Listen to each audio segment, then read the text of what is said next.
Okay, adequate notice of this meeting of the Zoning Board of Adjustment was sent by email to the Asbury Park Press and Co-Star, our official newspapers, on October 5th, 2020, and was posted on the bulletin board of the municipal building and posted on the borough's website. Mr. Hutchinson? Here. Mr. Gregg? Here. Mr. Lisco? Here. Mr. Capoli? Here. Mr. Ross? Here. Mr. Malango? Here. Good evening. Welcome to the Borough of Belmar Board of Adjustments meeting for October 14th, 2020. Will you please join the board in the Pledge of Allegiance? I pledge allegiance to the flag of the United States of America and to the republic for which it stands, one nation, under God, indivisible, with liberty and justice for all. All right, thank you. I think unless April or Kevin have anything to say, we're going to jump right into our meeting. Is that right? Yes. Okay, our first application of the night is Joseph and Sandra Grant at 111 14th Avenue.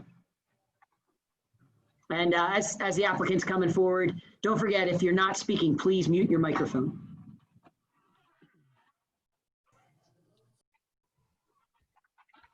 And Mr. Chairman, as the applicant team comes in, and I think I said this the last time, I'm going in and out of picture here, but that's just because I'm writing. It's not because I'm camera shy. So I guess April, is the applicant's team zoomed in?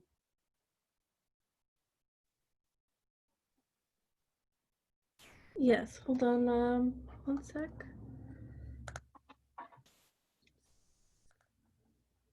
Where'd you go?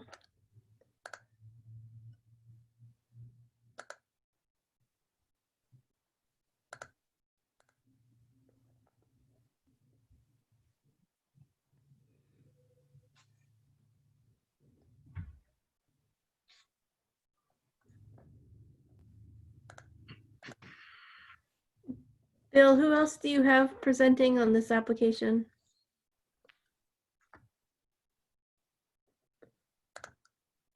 Mary Hearn coming in from her office. Okay. And I have Mr. Grant. Yeah. That's it? Yeah, with Mary and Mr. Grant. Okay. I'm not going to make any comment on that Trump thing by Ted, though, but.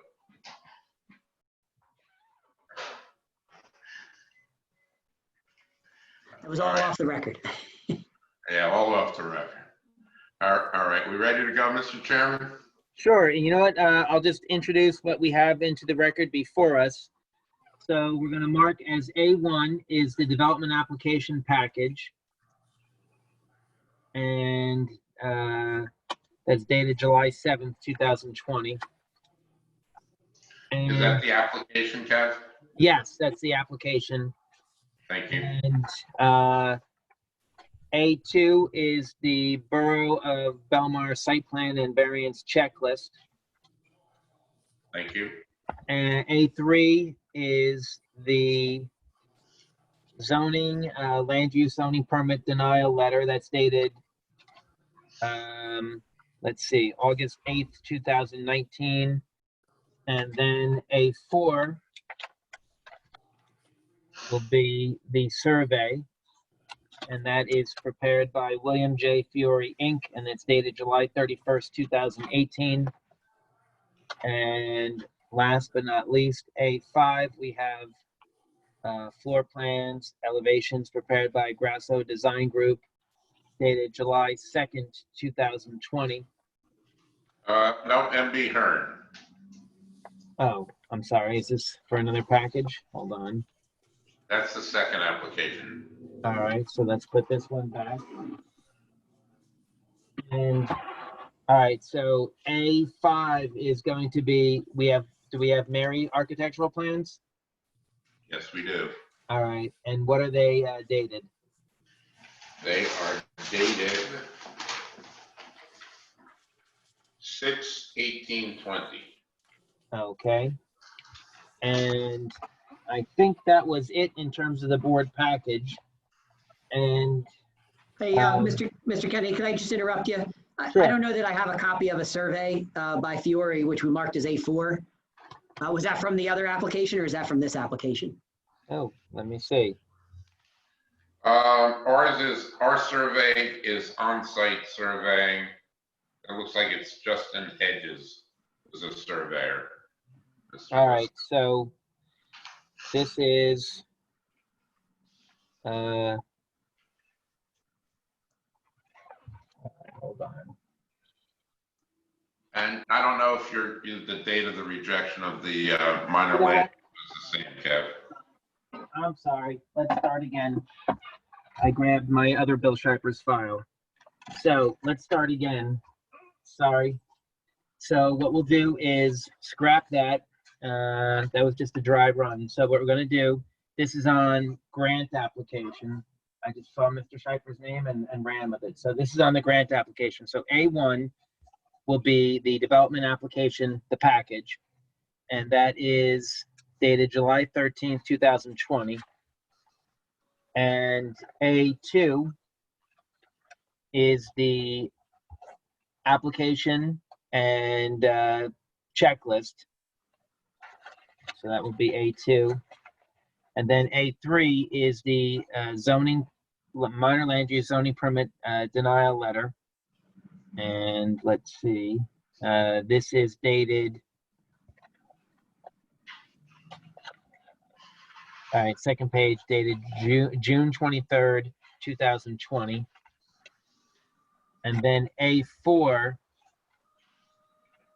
is a survey, and that's prepared by Insight. And that is dated October 21st, 2019. And then A5 is the floor plans and elevations prepared by MB Hearn Architecture. And that is dated June 18th, 2020. All right, so now we're all reoriented, so sorry for that and thank you. And then what we'll do is we'll swear in Ted Bianchi. You're the zoning officer and construction officer. If you can just raise your right hand.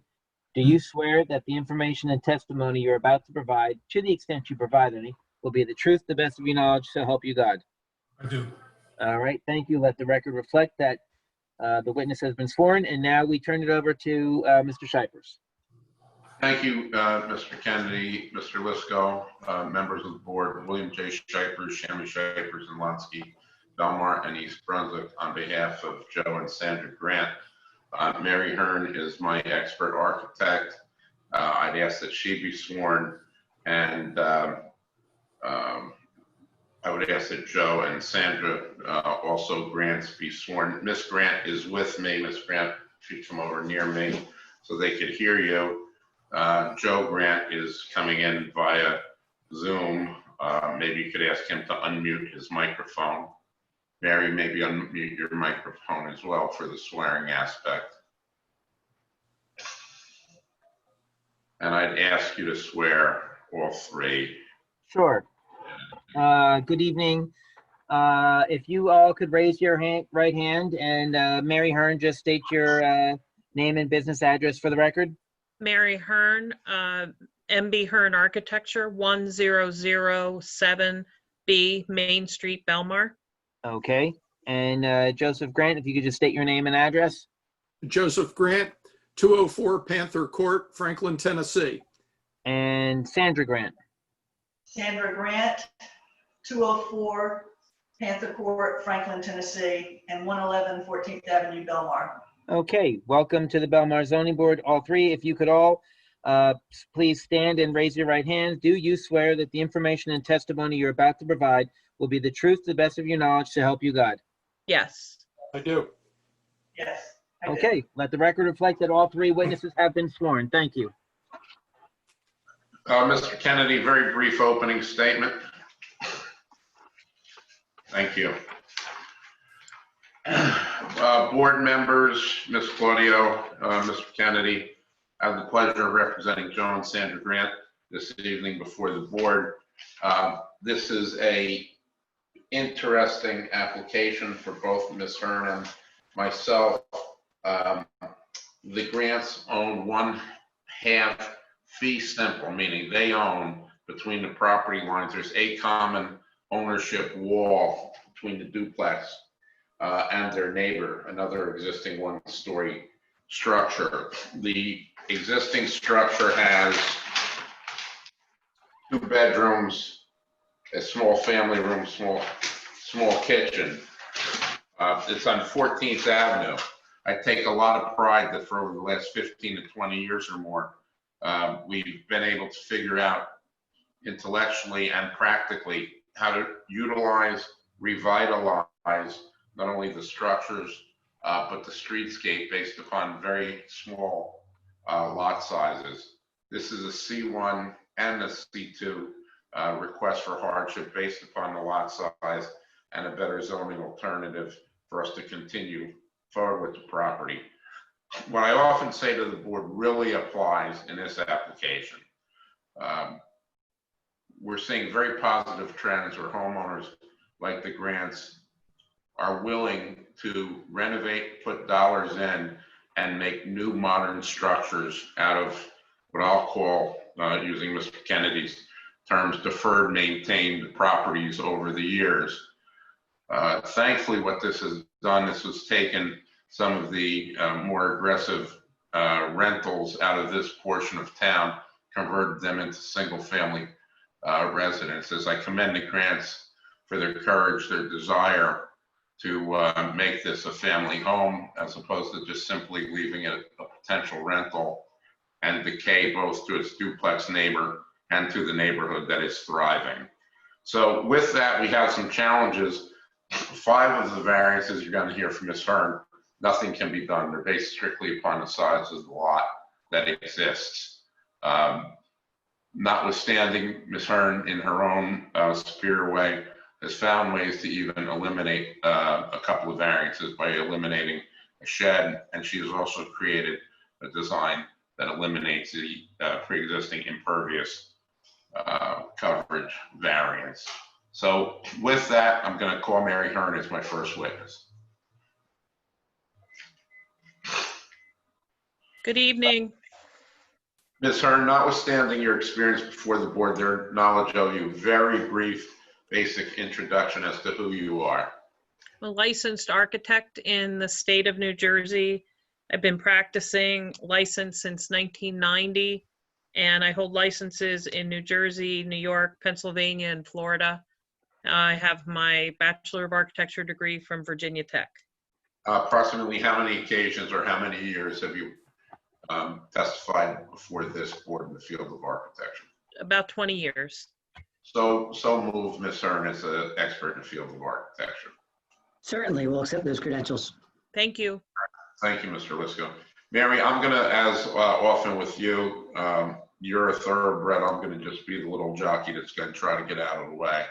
So please indicate the chore that the Grants had requested of you, your undertaking, your analysis, and then take us through the existing required and proposed grid. And then I want you to circle back as to if in fact the other side of the duplex was to say, wow, how beautiful, I want to do the same thing. How does your design interact with that situation? Okay. Good evening, everybody. Hope everybody's well. Everybody's well here. The Grants and I met much earlier this year, and they had me to their home. They live in Tennessee, but they're here in the summer and throughout the year on occasion. They do spend winter weeks here, and their home is very small. Tiny is a trend, but this is very tiny as it exists. It's a 588 square foot, gross square foot home, 1 story. It is half of a bungalow. So if you look at the structure from the street, you see a gable side to side, as you can see in my existing drawings and proposed. And there's a wall down the middle of the house or the building that you can't see interior, and it separates one dwelling from the other. There's a front porch on the front of each. There's a shared gable roof. We have half of it. And the property line runs right down the middle of the structure. So we are one duplex, one half of the structure. The lot is on the ocean block of 14th Avenue. It is approximately 21 feet wide by 100 feet deep. That's the land, for a I'm total sorry, of what was that, Mary? What were those dimensions? approximately 21 feet wide by 100 feet deep, Thank you. for a total of 2,085 square feet. Land. It's very small. The hope was to improve what we could within reason. The Grants would love to spend more time here. They're very attached to Belmar. They have grown children that love to spend time here as well, and they want to encourage them to keep coming. When you go in their house now, if you want to look at the existing floor plans, they're on the second sheet of my packet, or floor plan, because there's only one floor, one story. You have a good sized covered porch, but then you immediately walk into a family room that is very small. And then down a very narrow hallway on that interior wall that is shared, to 2 bedrooms, and then a back kitchen, if you want to call it that. There is a sink and a refrigerator and cooking, but it is a cubby. And then there is a full bath that's 5 foot by less than 5 foot. I'm a big person, and I don't know how they do it in that bath. And then there is a utility room that I think at some point was added to the rear of the home, and a small covered porch, and you're quick out the back. So it's almost a shotgun feel. Very small rooms. Everything is small. There are no closets in the bedrooms whatsoever. The existing hallway is narrower than 3 feet, which is the requirement today. Of course, it's grandfathered in, but we would want more than that for them. None of the windows meet egress requirements. And it's tight quarters, which is extremely tight quarters. There is heating already, so we would not be, by doing what we hope to do, we'd not be turning what is seasonal into full-time. It's already full-time compatible. What we'd like to do is open up the 3rd floor to the best of our ability, provide still 1 bedroom viable on the 1st floor for Sandra and Joe to use, and then add 2 bedrooms upstairs and a bath. Mary, that would be open the 2nd floor. You said 3rd floor for the record. Oh, I apologize. Okay, 2nd floor. Thank you. Wow. So what we are proposing, the existing structure is 14.5 feet wide, our half of it, 14.5 feet wide.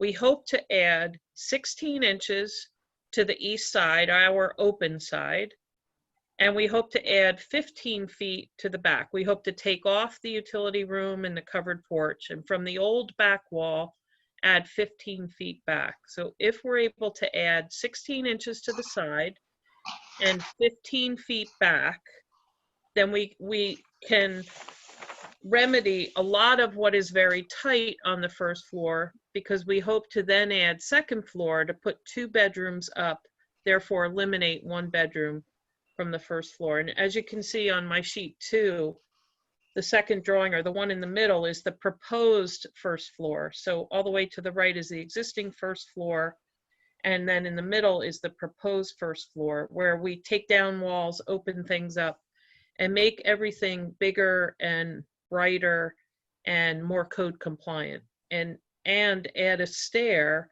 to then a partial 2nd floor. So if you stay on that same page, all the way to the right is a proposed 2nd floor plan. And if you were to cut the structure from front to back into fifths, the 2nd floor would sit over the 3rd and 4th fifth. So it sits way back from the street, the proposed 2nd floor, which we do purposefully so that it doesn't look very stark and tall. And then it doesn't even go all the way to the back of the proposed first floor. So it sits over 40% of the floor plan below. And that would provide 2 viable bedrooms where furniture could actually fit, a closet for each, and a full bath and a small linen closet. And Mary, that 16 inches, is that only starts back once you get to the addition, correct? Not at the front? That's correct. It's not for it's not for the entire depth of the house. It doesn't start till that 2/5 back, right?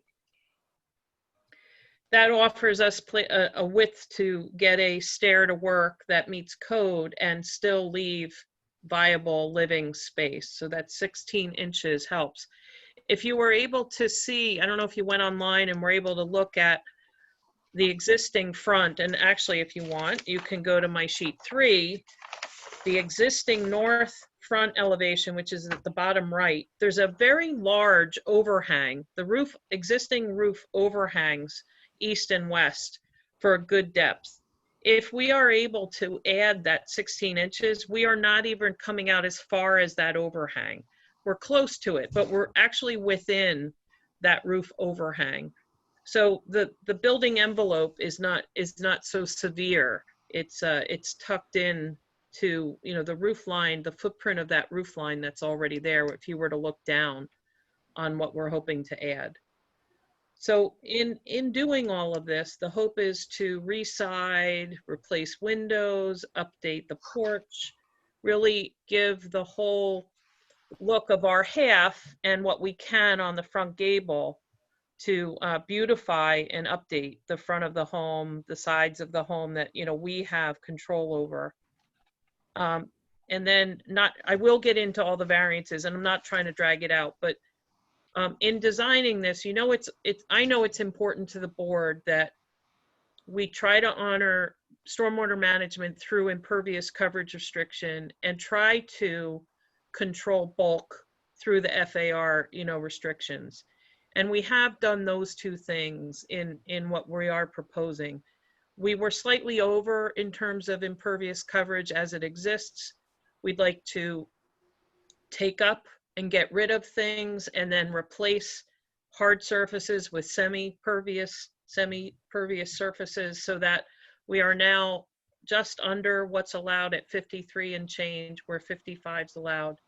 And tied with that, the roof design for the addition, I've lifted it just above the peak of the roof so that we would be able to put a gutter completely around our new 2nd floor roof and manage all of the stormwater from our half still on our half. So I struggled with going up and being a little more modern or just continuing the roof line up. But what we don't want to do is now put our stormwater on our immediate joined neighbor's property or on their roof first and then their property. So it kind of drove the roof line in its height and where it's located somewhat so that we are able to trap our stormwater as we do now because of the gable roof. It simply just comes down in one plane on our side. We can gather our stormwater and still control it on our side. And then again, those 2 things, you know, come into play when we're concerned about stormwater management and impervious coverage that are tied together. And then go ahead. While you're on that, I'd like you to point out what you and the grants affirmatively did not do or try to incorporate, which is a half story for either additional storage, additional use, additional footage. And you didn't push the traditional envelope of 35 feet in any way. You're very comfortable at 25 or 25 and change, correct? Correct. We have a pitch to the roof. Okay. We have a pitch on our roof which ties aesthetically and architecturally to the existing pitch. It's a gable and a gable at the same pitch. And then, so we will have a small attic, which is very nice. We just have a pulled down stair. It'll be very short, possibly 4 feet, you know, at the highest point in the storage attic above our proposed second floor. But we felt if we went higher, it could look lopsided, and that's not a goal. Again, we set the addition back from the street a considerable amount purposefully, and we kept it as low as we could and make it make sense in the roof lines and functionality of the second floor. We have an 8-foot plate height proposed second floor, but yes, we are then at 25.5 feet proposed, where the existing ridge, top of ridge, is at 18.8 feet. So we would be adding approximately 7 feet of height, but set way back from the street. Mayor, could you talk about how you would intend to recommend exterior surfaces and materials so that we'd have somewhat of a unified presentation to the street of the duplex? All right, so we hope to, again, reside everything that we have control over, and the grants have spoken with their neighbor and are offering, as it makes sense to, to reside the front of the front gable that they share, and then obviously down our side and our part of the rear. So what we have control over, we'd like to upgrade, again, new windows, new siding, new clapboard siding with some board and batten detail at the gables. It's not an overly ornate existing home. We don't want it to be overly ornate in the end, but we don't want it too drab. So we've just put in just enough detail, I think, to honor the bungalow style that it's trying to be and keep it beachy and simple. All right, with that, I think if you could take the board's succinctly through Sure. the zone table and discuss the deviations, I think that would be helpful for them and the record. Happy to do that. Okay, so if you want to follow with me, I'm on my front table on the cover sheet. Variances, existing, proposed, and required. So the site area, 2,085 existing, 2,085 proposed. We're in the R4 zone where 4,000 square feet is required. Lot frontage, 21.1 foot of frontage. Existing and proposed where 40 feet is required. Building coverage, we exist at 41.5%. We are proposing upping that to 46.6%, where 30% is allowed.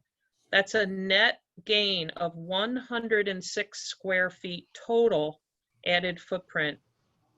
And I'm gonna find my porch. 34 of that 106 square feet is dedicated to a small roof at the back door and a small roof at the back exterior shower. So less than 70 square foot of footprint is being added to the project. And that gets us to 46.6%. Impervious coverage, we start at 57.8%, which is a pre-existing nonconformity. And we want to reduce that to 53.3%, bring that into compliance.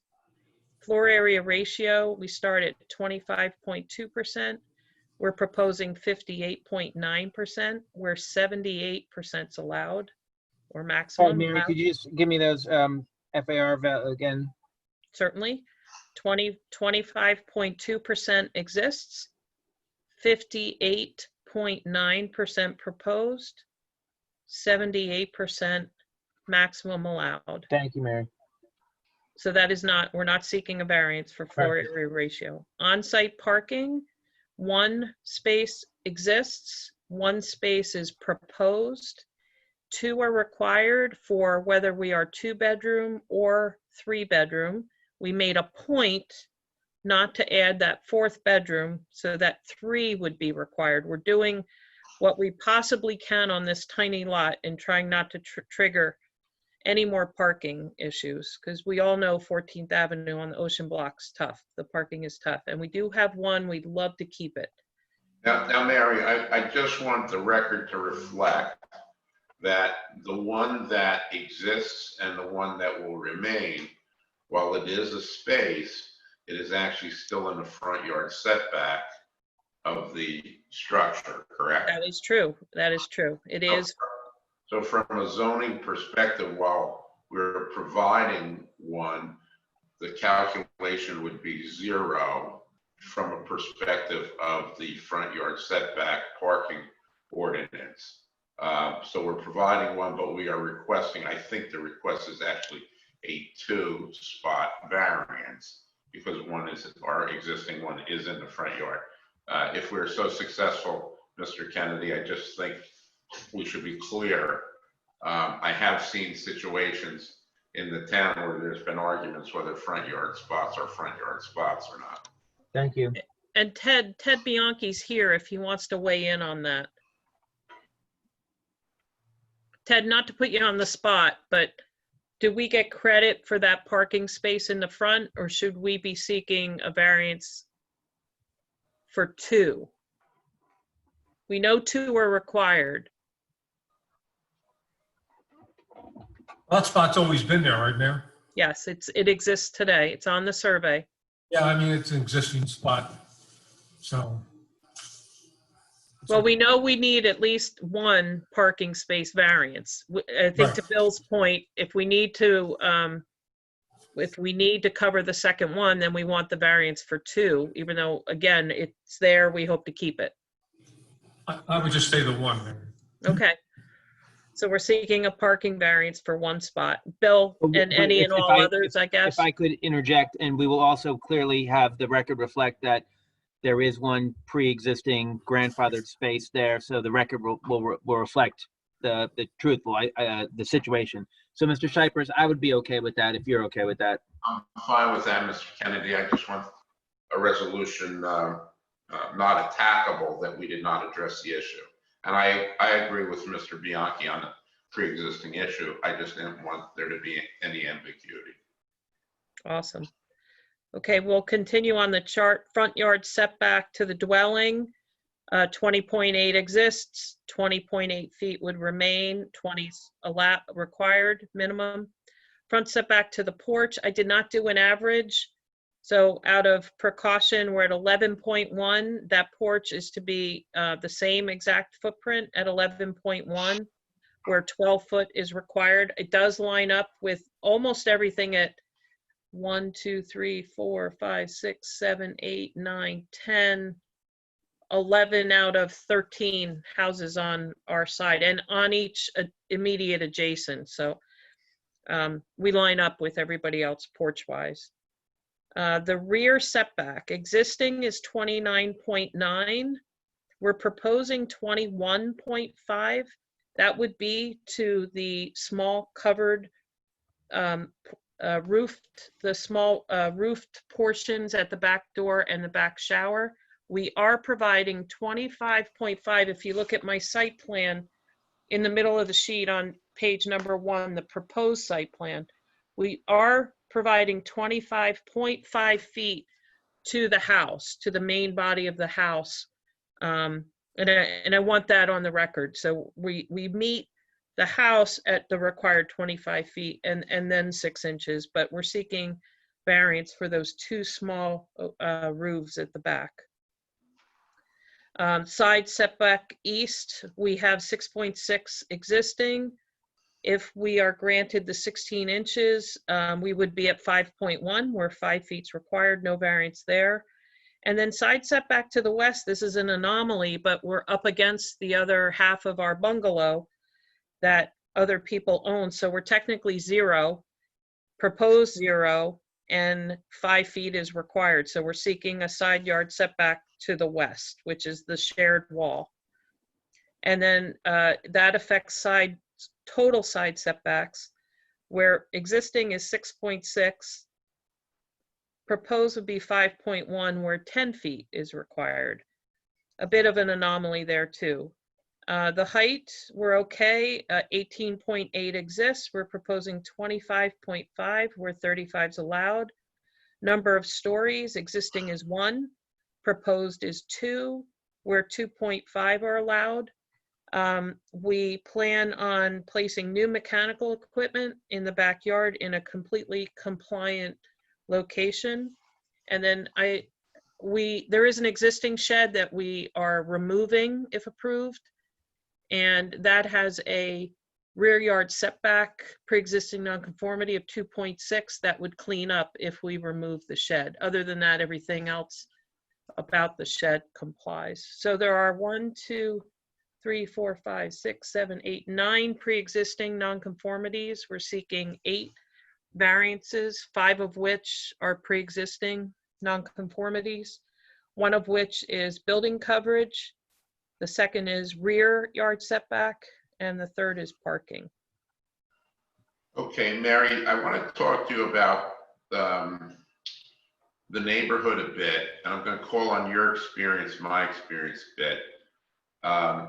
You have designed other houses in the first block of 14th, correct? I have designed 7 houses on the first block of 14. 7 houses.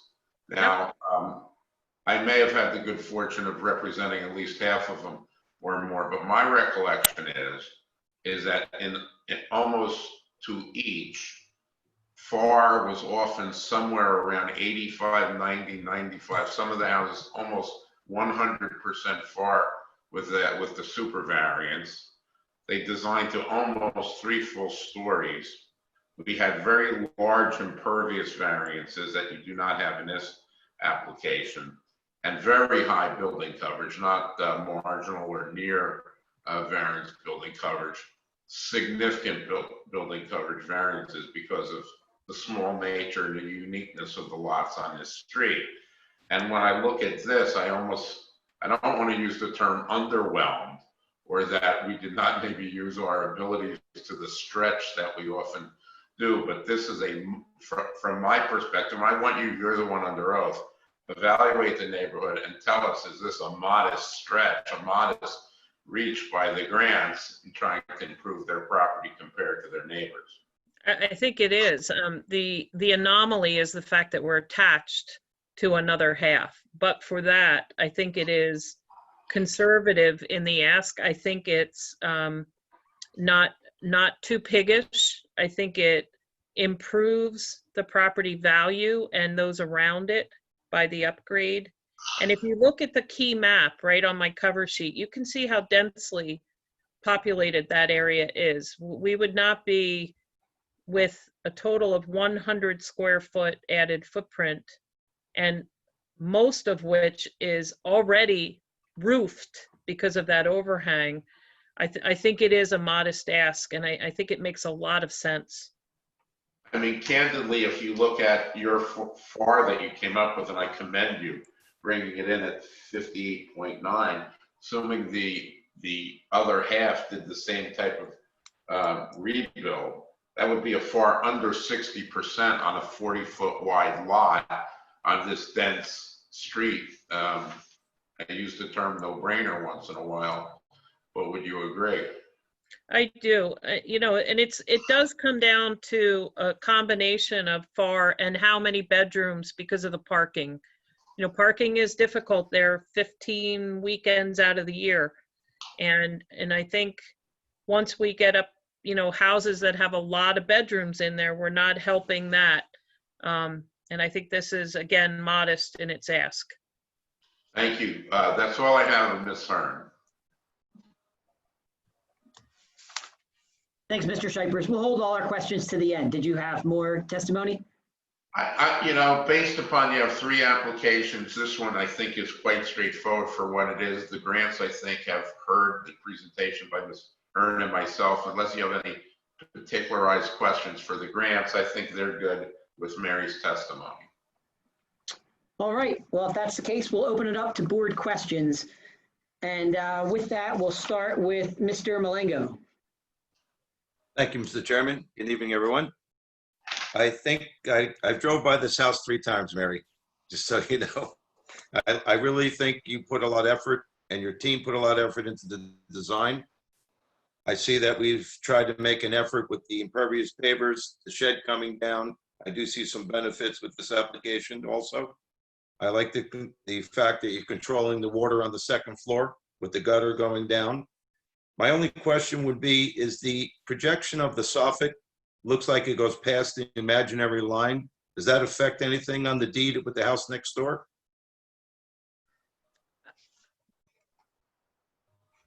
Can you hear me?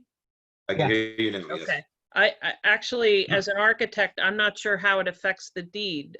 Bill, do you know? I mean, if I was contesting, and you know, this is hearsay, but I know the neighbors next door are in favor and can't wait for this to hopefully happen. And you have the design that if you do this, the mirror image, you're going to cut back and create that gully. Now, specifically speaking of the air right, there would be a technical encroachment, Mr. Malango, across the property line. The issue has not come up. If you wanted to make sure of the utmost safety, you may say to Ms. Hearn, would you consider pulling it to the property line? I don't necessarily think it gives you the best look, but No, I'm not That asking won't for work. it to be pulled back. I'm That just, won't work because we won't be able to capture our water. well, yeah, I'm not suggesting it be pulled back. I'm just asking the question, does it affect anything with the ownership with the, you know, adjacent property? If not, it doesn't change the deeds. I think it would be the position of whether the neighbors would object. And we haven't gone to the public portion, but my understanding is that there's no objection. And Mr. Chairman, may I add one point to that? Yeah, please do, Mr. Kennedy. Sure, and Mr. Malango, excellent question. And I think one of the underlying principles, and I'm sure Mr. Shipers would hopefully agree with me, if there is any type of deed restriction relative to, you know, the two dwellings have to operate within in accordance with each other or with each other's, that's going to be an issue that we cannot control. So I think, Mr. Shipers, if the application is approved, part of this would say that, you know, you got to comply with whatever deed restrictions exist because we don't have the authority to deviate from that. And I think that would, I mean, in some respect, Mr. Shipers, hopefully that would be acceptable to you. And in other respects, I think, Mr. Malango, that would satisfy your issue of, hey, we're not giving you permission to do something that you do, if there's already a deed restriction which prevents you from doing that. correct. I wouldn't have an issue with Got that. it. Okay, no further questions, Mr. Chairman. Thank you.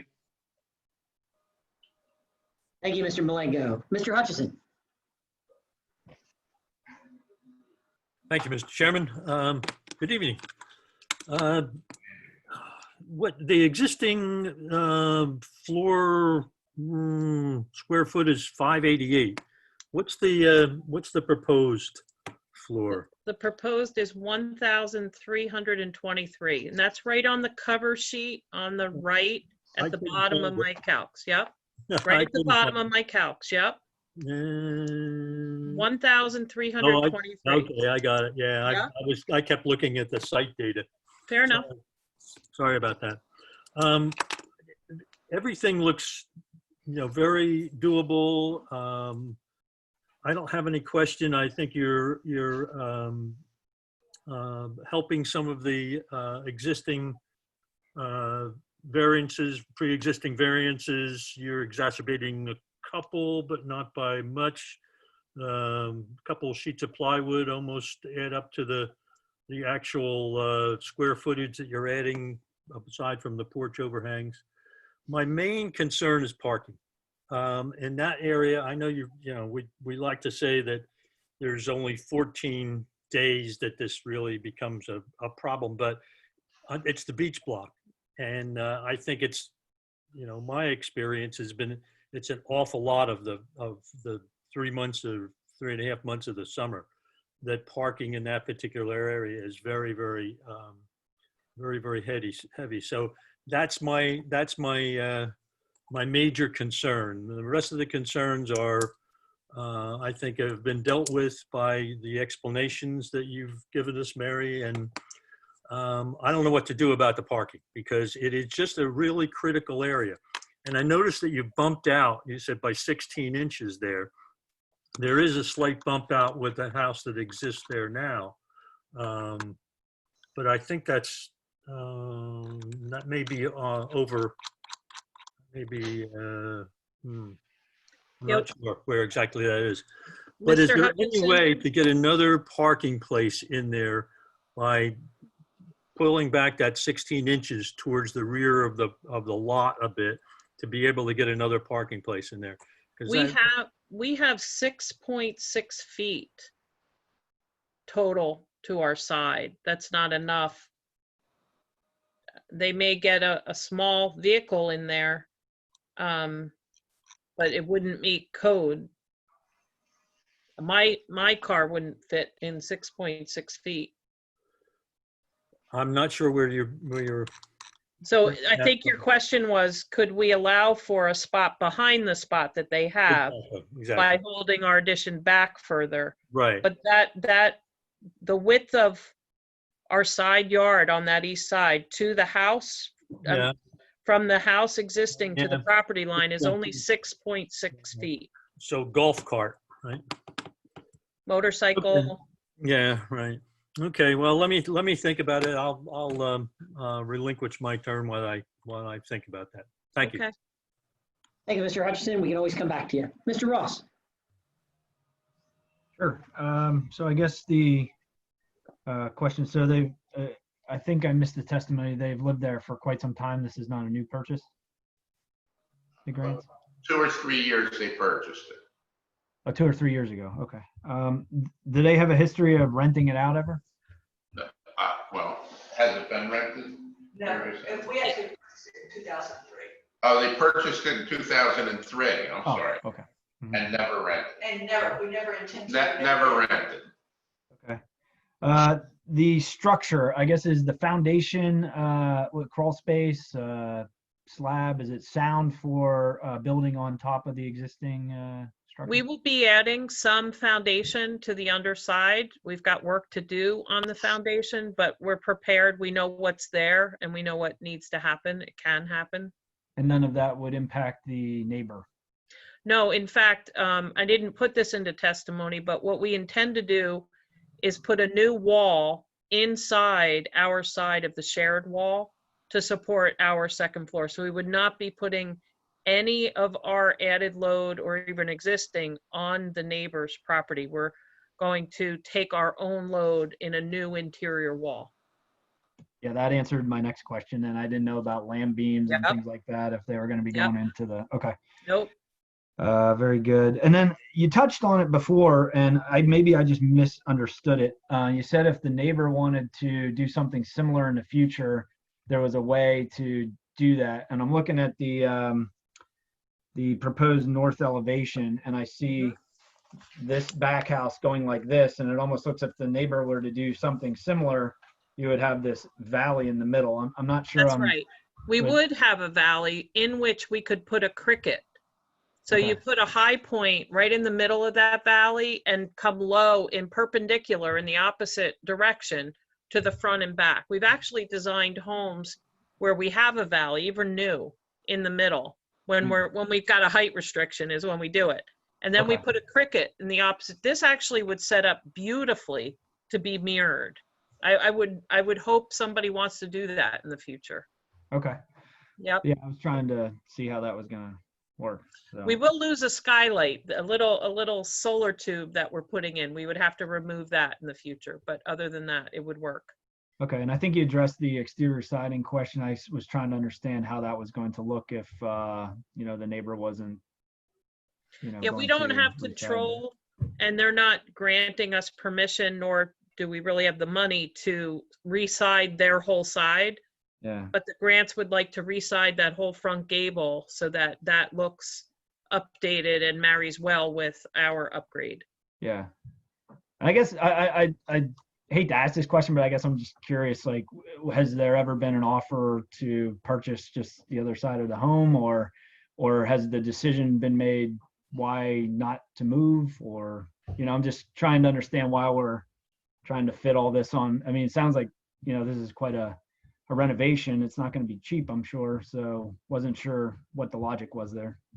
Bill, I'm going to kick that back to you. The neighbors get along and neither want to leave their property in Belmar. It's a beautiful street, close to the beach, and why leave? No, fair enough. I guess I was just putting myself, trying to. Oh, in the greatest of all worlds, there would be two lots that, conformed, and they could both have their dreams, but they're both trying to, live their dream. Yeah. Okay. I was just curious. And so as a result of that, it's not a non-conforming use because each of the properties is separate, distinct, and of themselves. So it's not one lot. Okay.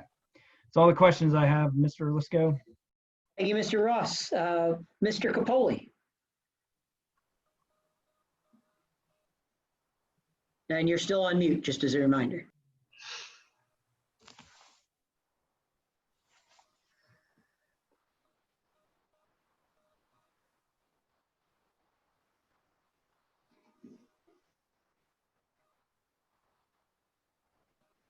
I'll tell you what, Mr. Capoli, we'll come back to you while you figure out how to unmute your screen there. Usually there's a little microphone on the left bottom corner of your screen. But with that, we'll go to Mr. Grigg and then come back to you. All right, most of my questions dealt with that overhang of the roof. I think it's been explored plenty, and as long as the neighbors are okay with it, doesn't it create any problems? I'm good with that. The drawing kind of shows, Mary, that the windows sort of match each other exactly. Is that the case, or will they not really match? Which windows? All the front windows, from right to left houses. Oh, yeah, you know what? I just mirrored those. We're not going in and changing their front windows. No, I was wondering if you picked windows that match theirs. Oh, that's a great question. I didn't. I picked windows that matched the error of the home, actually. Okay, so they may not match exactly, but not Yeah, too bad. no. And the other thing, and maybe an abundance of caution with that parking issue, understanding that the place is grandfathered in, would it be any harm to grant a variance for 2 parking places so that we're sure we're okay with what we're doing? Defer to Bill. It sounds like that makes sense. Well, that was my original point. I think Mr. Gregg and I are on the same page. I think Mr. Bianchi, when asked about it, he gave credit for the pre-existing. I'm fine with that, saying it's one variance, but out of abundance of caution, I think the board can be clear and say, we understand the pre-existing non-conformity, and notwithstanding that space exists, we will still grant the requirement of 2 spaces. I think Mr. Kennedy and I could work that out to our mutual satisfaction in a resolution. I have a lot of faith in Mr. Kennedy's drafting abilities. Okay, although I'll understand then that we're probably going to be voting on 2 parking places, not 1. Is that correct? Well, I would argue 1 exists by right, and we're requesting 1 more. But if we were going by the straight code, right? Because we always have the asterisk, pre-existing non-conformity. We're really asking for 1 more spot, but overall, if you read the whole code would require 2 and say the one they have is a pre-existing non-conformity. I think for diction and writing purposes, requesting 2 would be potentially best, although I don't think your intellectual logic has to be that you're granting 2. 1 exists. Well, at any rate, if we grant 2, we're not giving you 3. So, Thank you. If I had, yeah, you're not, because it's not required. It's only a 3-bedroom. correct. That's all I have. Thank you, Mr. Grigg. Mr. Capoli, looks like you are ready. Yes, I finally made it back. The only question I had is, I would assure that the applicant knows and the engineer that there would be a lot of what seems to me fireproofing between the units. Code requirement fireproofing. Is it also required between the adjacent home at northern side and this project? Because we have a 5.1 feet. Is there anything there? Okay. No, 5.1 feet is there on purpose so that we do not have to fire rate it. But yes, we will be fire rating the shared wall, even though we are now creating a new wall on our side inside our footprint. We will be fire rating it. That carries all the way up? All the way up, Okay. all the That's way all- down. That's all I have, Mr. Chairman. Thanks, Mr. Capoli. I only have two quick questions. The first was regarding the siding of the front of the neighbor's property. Mr. Shipers, are you saying that the Grants had permission to side the front, or they're going to ask permission or make a good faith effort to side the front? Let me ask Mrs. Grant. Mrs. Grant, what is the status on siding their side? Have they Of the agreed gable is to let that you do that? we had offered once before to paint it for them when we painted, and they were agreeable to that. I don't think they would object to anything that would beautify the house. We didn't specifically ask them that, but if they had a problem, we obviously wouldn't do that.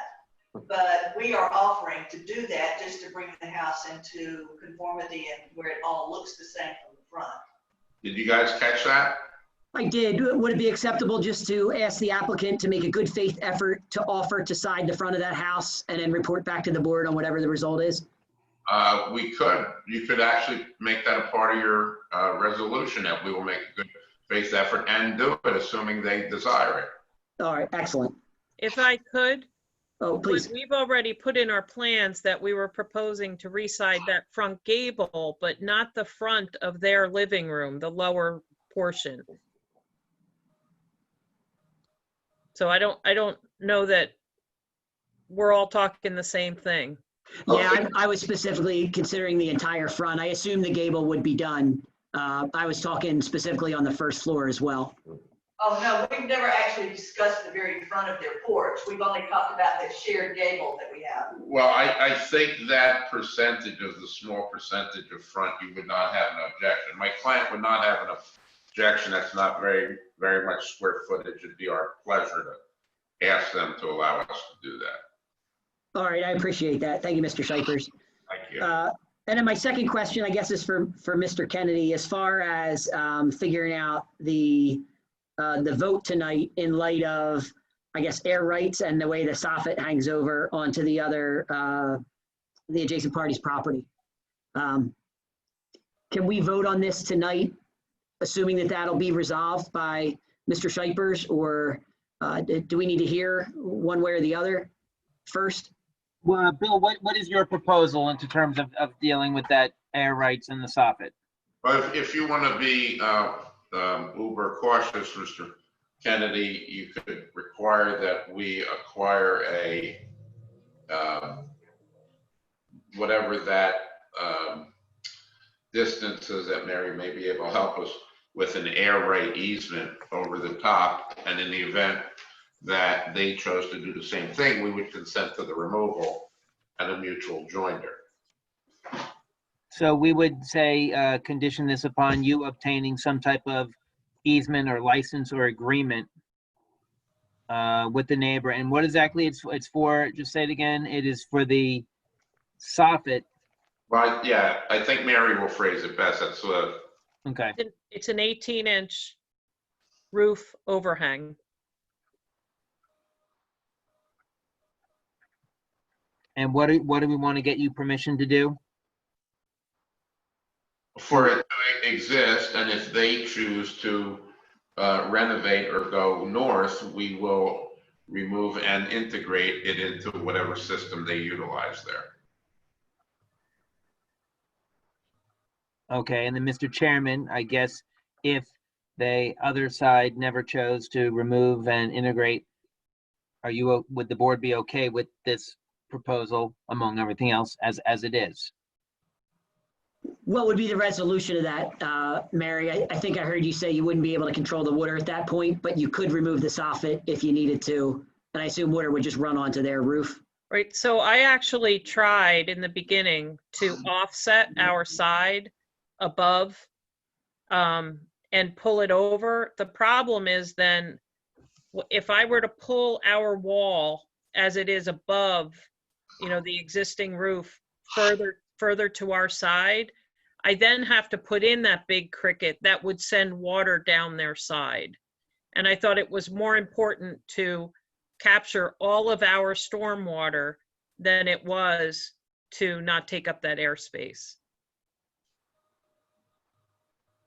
That's the reasoning behind why I designed it the way I did. I just felt it should be, you know, put upon us not to put any of our stormwater on their roof.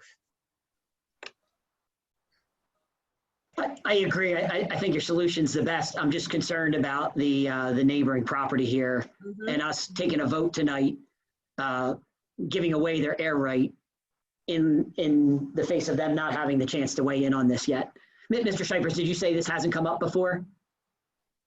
No, it has not. I mean, perhaps you might want to hear from the public, see if the neighbors are here. Their name is Grant, correct? Our name is Grant. I'm sorry, what's the neighbor's name?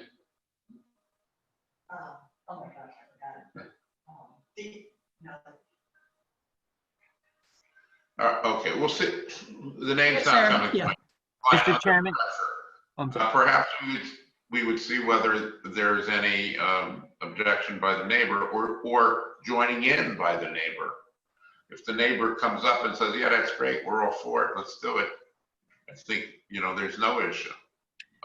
If I could just I don't learn. want you to be uncomfortable with the scenario. You may want to conditionally approve it, conditioned upon us providing you prior to adopting your resolution at the next meeting that we've complied with your request before you memorialize the word I'm struggling to find. If I can, the reason why it's hard to answer this if they're not in the audience is they don't live here full time, and it's left to 3 sisters from parents, and they are all scattered. So it's not like there's a family that lives there all the time that we can contact easily. So I understood, Stan. Mr. Kennedy, did you have something to offer here? Yeah, and we'll hear from the public, but I mean, and as Mr. Shipers was saying, and again, I'm just going to assume for purposes of discussion that the board will approve the application. I don't know that, and I defer to you, but I mean, would we do something like, obviously we can't grant any air rights to encroach on anyone else's property, so they're going to have to get some type of license or approval or easement or agreement, and in the absence of that, they might have to come back. I mean, I'm just thinking out loud, Bill. I mean, are you? Well, I think you could restrict it before any building permits would issue. We'd have to satisfy with that license, easement, or right. And if for whatever reason it was never acquired, then, you know, the resolution's not, because we'd never be able to pull a permit under the approval. So, Mr. Chairman, let me think about that. I think that might be a way to go if that's acceptable to the board, but let me think about it and let's see if there's anyone in the public. Okay, and my real concern is, I don't think it's going to be a problem, but in the event that the neighbor doesn't approve it, I don't know what I'm approving at this time, and that's my only concern. If the applicant's willing to come back in front of us with an alternate plan, if they don't get permission to build there, I'm fine with that as well. All right, so unless there's anything else, I will open it up to public comment. April, do you want, oh, I'm sorry, Mr. Shipers, did you have something? I said nothing further. Oh, okay. All right, April, do you want to open the public portion section? Sure. If anyone from the public would like to comment on this application, please click the raise hand button, or if you're by phone, you can dial *9. And then when called upon, please state your name and address before speaking. And April, any reason we have to say your email address in case anyone's having access issues? You can also send an email to clerk@belmar.com. Here we have Mr. Creamer. Good evening, Gene Kramer, 4th Avenue. Hi, good evening. You know what, we'll just swear you in real briefly, Mr. Kramer, if that's okay. Fine. Good evening and welcome to the Belmar Zoning Board. Do you swear that the information and testimony you're about to provide, to the extent you provide it, will be the truth, the best of your knowledge, to help you God? Yes, I do. Thank you. Okay, I'm reviewing the application, page number 2. And I guess I have a jurisdictional question. Now, on page number 2, it says the application request. There's one check mark here for appeal of zoning officer's decision. Okay, we know what that is. The next one is hardship or flexible bulk variance. We know what that is. Also checked here is minor site plan. Is that a mistake?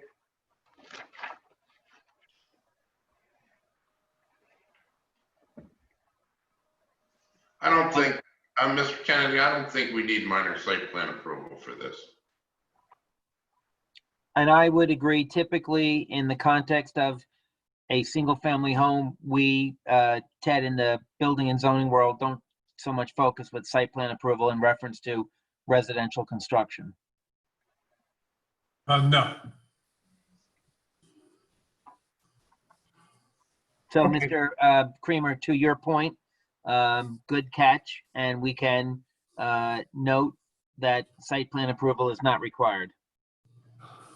Okay, very good. Thank you. Thank you, Mr. Kramer. Anyone else from the public?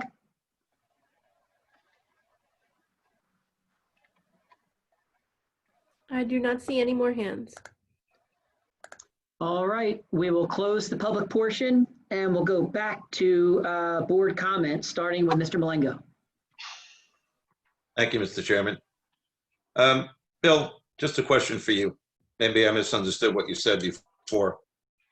Did you say that if this projection causes any type of condition, that you will redesign that facial line to the imaginary line?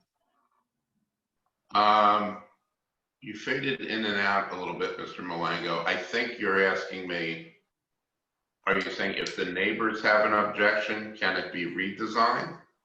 No, what I'm saying is that obviously this is a condition that everybody's concerned about. If you were granted this application tonight, and if the neighbors did have a concern, the soffit could be redesigned back to the boundary line to conform, correct? If that happened? I would defer to Ms. Hearn and ask her to answer that portion of the question. I'm Did you not. hear that, Mary? But Mary? It can be stepped back. The problem then is we would have a small cricket on our side that I can't promise some of that water wouldn't go down on their side. Okay, I'm just trying to get the balance for if the vote did go through tonight, if that would help that decision, that might be something to consider, rather than come back to another meeting. Right. No further questions. Thank you. Thank you, Mr. Malengo. Mr. Hutchison. Thank you, Mr. Lisco. I'm in favor of the application. I guess the parking, I guess I'm the only one that has a real issue with the parking. So I'm going to acquiesce and say I'll vote for the application. Thank you. Thank you, Mr. Hutchison. Mr. Ross. Yeah, no, it was an interesting application. And I think you did the best that you could have done there to make it fit in with the neighboring houses and yet expand the living area. So I'm in favor of the application. Thank you, Mr. Ross. Mr. Capoli.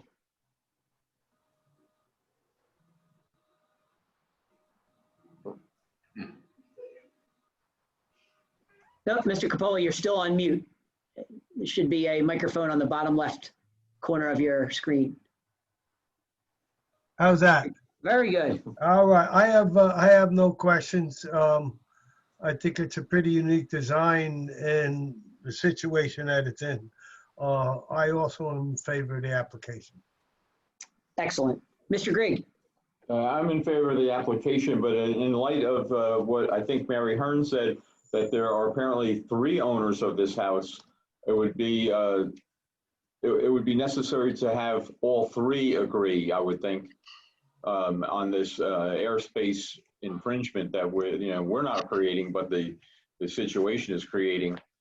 Certainly, that's the way to do it. The way it's designed now is certainly the way to do it. It'd be foolish to shorten that up and let water run down their roof. But I mean, whatever is done, it has to be with all three owners of that house in agreement. That's the only thing that I worry about. As long as we can solve that problem, I'm in favor of the application. I would submit, Mr. Gregg, and not to butt in on the comments, but for the whole board, my advice to the grants will be, not just as their zoning board attorney, but as their attorney on the project, is not to proceed until they have that soldiered away, because the worst thing anyone would want would be some sort of litigation halfway through construction, which would be terrible. Absolutely. The other thing, there maybe should be some reference to, should the people decide, the owners of the other side of the house, should they decide to go up the same as the grants are doing, who pays for the removal of that soffit? That should be all built into it, I would think. I don't think we would have a problem with removal or integration of the mutual sides of the building so that water would properly flow off. Yeah, if I can on that, if they were, Architect may want to do. If I can help with that, if they were to mirror exactly what we're doing on this side, literally it would be pull back the plywood and frame alongside our framing members. It would not be a huge ordeal. Yeah. That's all well and good, as long as we know that it's all settled, legally settled, who pays for what gets done, and that they give permission for the airspace. I'm okay with it, but that has to be done before my agreement would be there. Okay. Is that it, Mr. Gregg? Yeah. Thank you. I'm in favor of the application. With respect to Mr. Hutchison's point on the parking, I think it's more like 100 days of parking problems in that area. But unless we allow parking spaces on the beach, I don't think you're going to solve it in the beach block in Belmar. That area is very tough, and with one off-site that's grandfathered in, that works for me. I think it's the best you can do on this property. I think the willingness of the grants to put money into this house and improve this section of that neighborhood speaks volumes, and I am appreciative of the work that they're putting into this, and certainly in favor of the application. I think that's it for board comment. Mr. Kennedy, do you want to summarize? Sure. Okay. So I took the liberty of writing down a couple of conditions.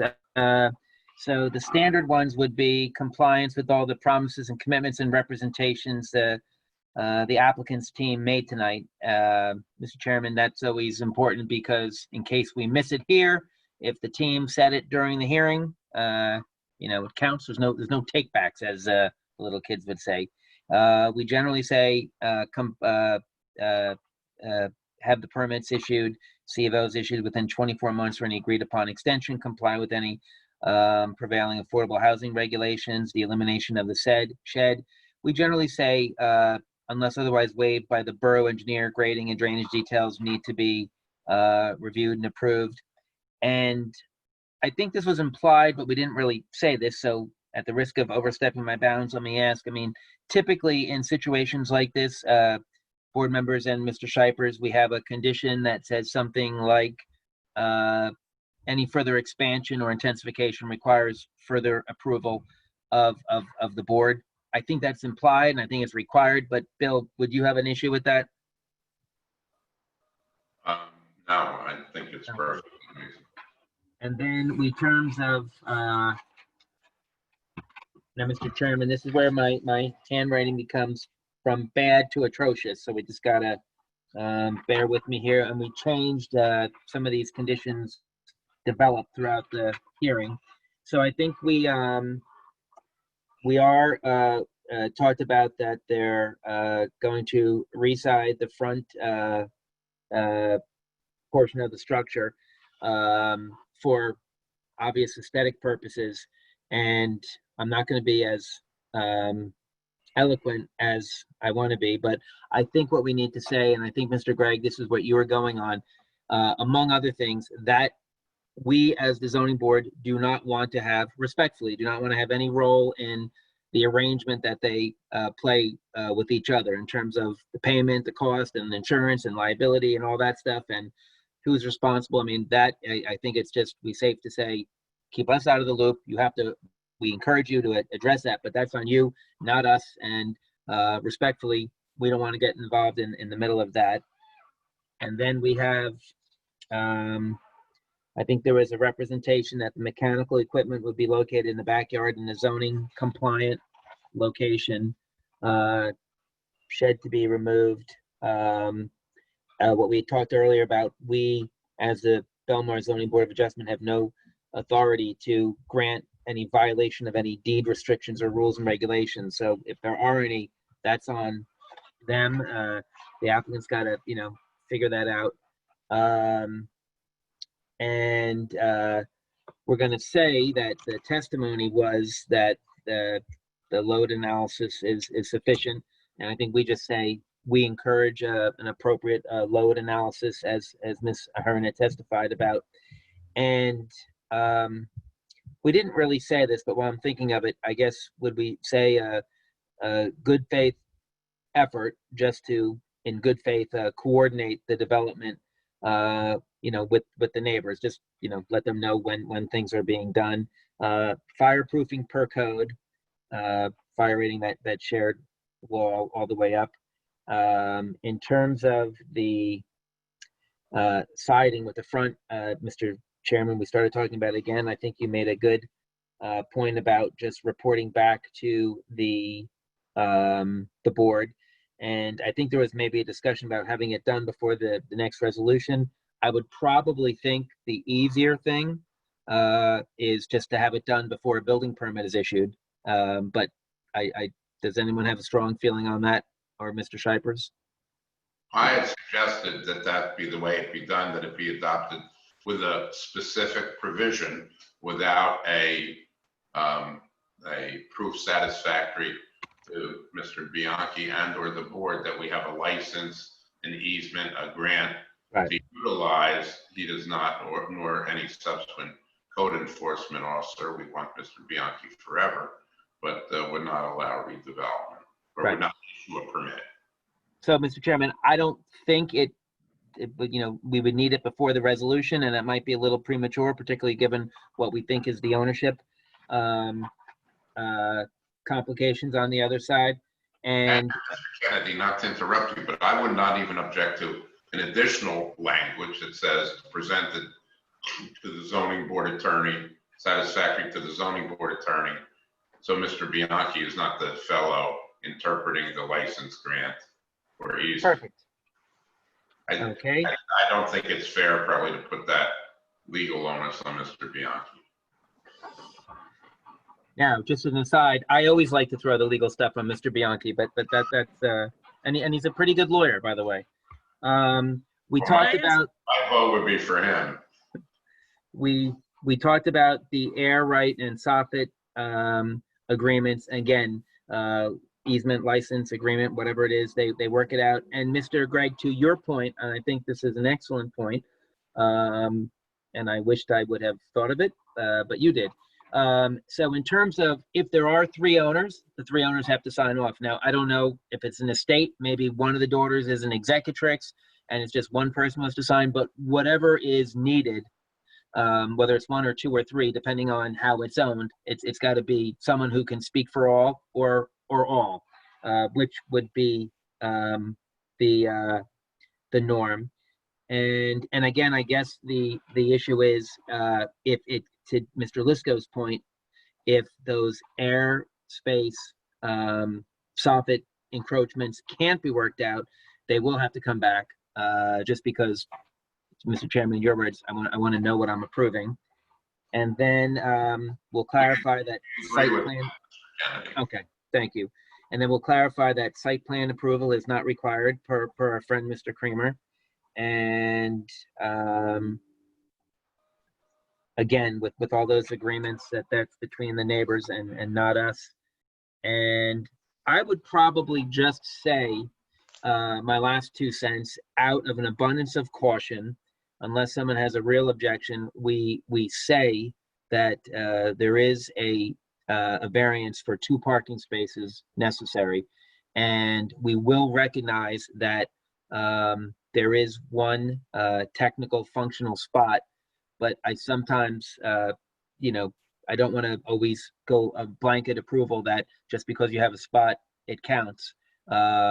Because sometimes people say things that are not as thorough. So I would probably say, for the record, that we say 2 spaces are needed and they have none, but we would say for the record that this is mitigated by the fact that there is one pre-existing functional technical space. Again, if they were building brand new construction today, we would not approve that parking space, but it's pre-existing. So that would be my my thought on that, but I certainly, Mr. Chairman, defer to you and the board members. I think that's acceptable unless there's any objections. Can I weigh in 1 minute? I apologize for this because I know we're all worried about time, but when we put a 24-month restriction on a C of O today, that's very restrictive, especially when we have appeal periods and things to get through first. If that 24 months could go to permit submission, I think that buys us that construction time, especially during COVID right now. We're finding I have no objection to construction that, is slowing Mr. down. Chairman. If the board's acceptable to that, we just sort of like to keep a time frame so that we keep we keep things moving and prevent things from being stale. Yeah, 24 months is not a guarantee we're built and done anymore. It's tough today. Okay, I have no problems with that. Yep, that's acceptable to us as well. Thank you. Was that it, Mr. Kennedy? Yes, that was it. If I can also, on the parking space, it's viable in terms of its size on site. It's just not viable in terms of its location, if that helps the wording. Thank you. Okay, it meets your required size. It's just not in the proper location. Got it. Okay, thank you. Which is a basis, I'm assuming, as to why the board is going to feel that that parking variance can be granted. Thank you, Mr. Chairman. All right. Can I have a motion to approve the application as summarized by Mr. Kennedy? I'll make that. So motion. moved. Oh, thank you, Mr. Grigg, and a second from Mr. Malengo. Okay, Mr. Hutchinson, Yes. Mr. Gregg, Yes. Mr. Lisco, Yes. Mr. Capoli, Yes. Mr. Ross, Yes. Mr. Malengo. Yes. Congratulations, your application is approved. Thank you, board members, appreciate it. All right. It is 7:27. By a show of hands, does anybody want to take a break or do you want to move right into the next application? All right. How about can we do this in just 5 minutes and be back at, let's make it 7:35. That'll be 7 minutes. Take roll call real quick. Mr. Hutchinson, Here. Mr. Gregg, Here? Mr. Lisco, Here. Mr. Capoli is here on mute. Mr. Ross Here. and Mr. Malengo. Here. Here.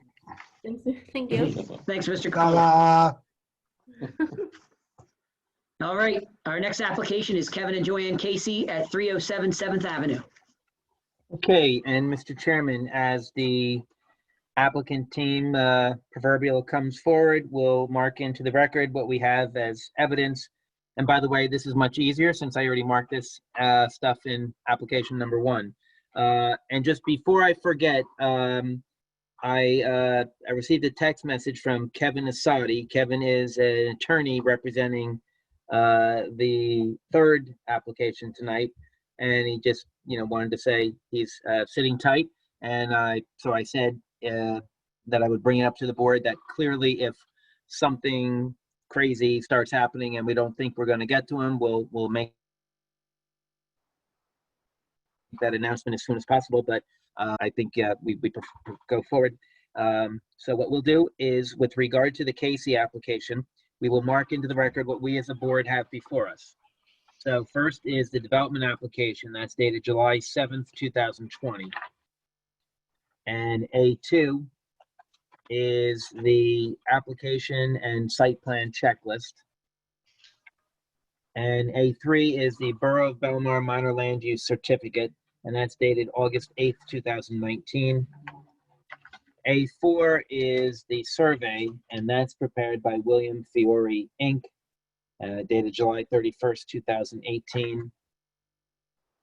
And let's see, A5, floor plans and elevations prepared by Grasso Design Group, dated July 2nd, 2020. And April, I think that's it for the documentation that we as a board have. Yes. And what we'll do is we'll swear in for the second time tonight our friend Ted Bianchi. Ted, you are the construction official and zoning official of the Borough of Belmar. Do you swear that the information and testimony you're about to provide, to the extent you're providing, will be the truth, to the best of your knowledge, to help you God? I do. All right, we'll let the record reflect that Ted has been sworn. And good evening, Mr. Shipers. Good evening, Mr. Kennedy. Good evening, Mr. Lisco, Chairman, as well as board members. For the record, William J. Shipers, Shaman Shipers and Lonsky, Belmar and East Brunswick, on behalf of the Caseys. I have Kevin and Joanne Casey with me. We'll swear them, but I think my expert, Brian Brzezinkus, is going to carry the ball for most all of the questions and issues. If there are issues for the Caseys, we'll abide the event. I'm ready for a very brief opening statement, and then off. I'm ready to go with Brian. All right, do you want me to swear in all the witnesses right now? Please.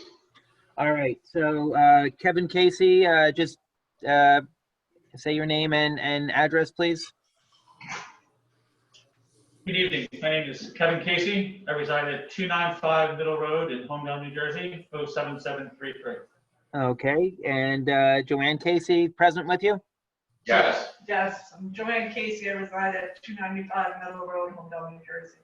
Thank you. And Brian, is Brian here? I am. All right, and Brian, just so you've testified before us, just spell your name for me one more time. It's Brian Brzezinskis, B-E-R-Z-I-N-S-K-I-S. B-E-R-Z-I-N-S-K-I-S. That's correct. Okay, and you're testifying tonight in your capacity as? A registered architect and the owner of Grasso Design Group. Okay, so if all three witnesses could stand and raise their right hand, do you all swear that the information and testimony you're about to provide will be the truth, the best of your knowledge, to help you God? Yes, I do. I do. All right. Okay, very good. So let the record reflect that all three witnesses have been sworn. Thank you.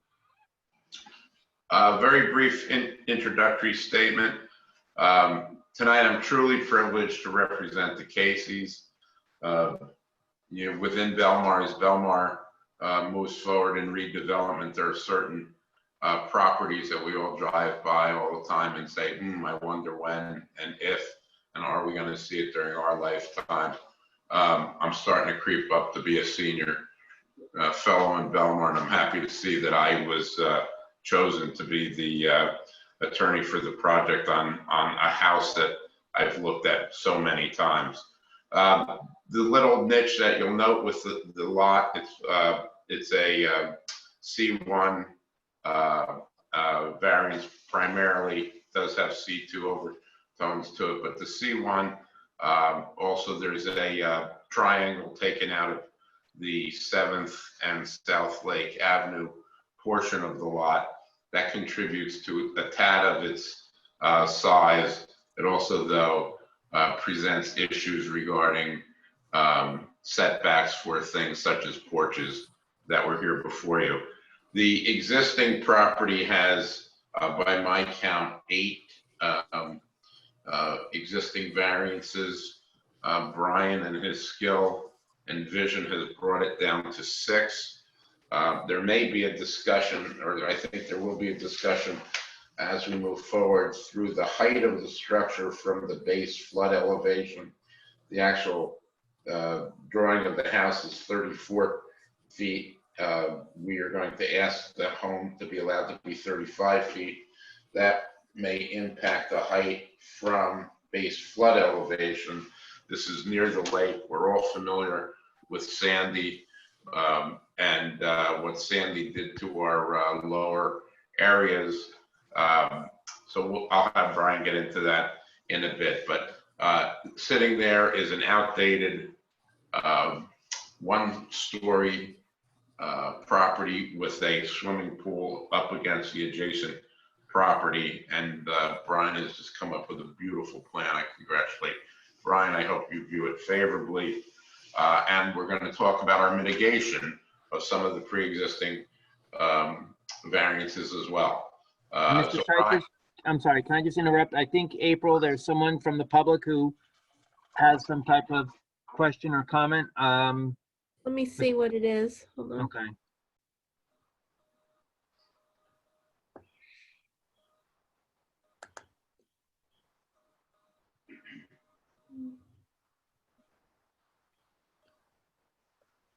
Lori, did you have a question?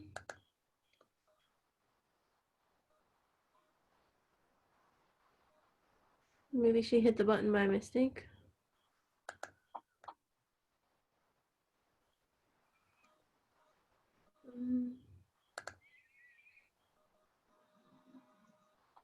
Why don't you just read your email into the record one more time, April? There we go. Oh, she unmuted and then muted again.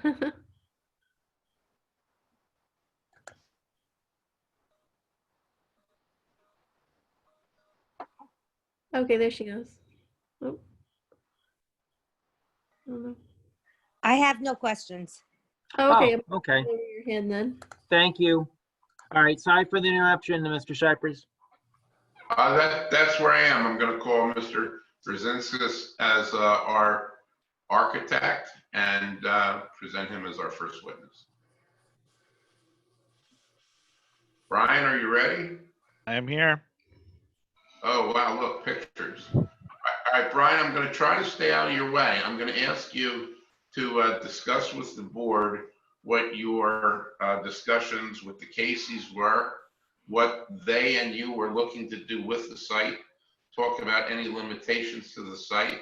Then I'm going to ask you to get into the existing characteristics of the structure and its zoning grid, what the required grid is and what is proposed, and the efforts that you undertook to both mitigate the bulk requirements as well as eliminate a couple. Okay.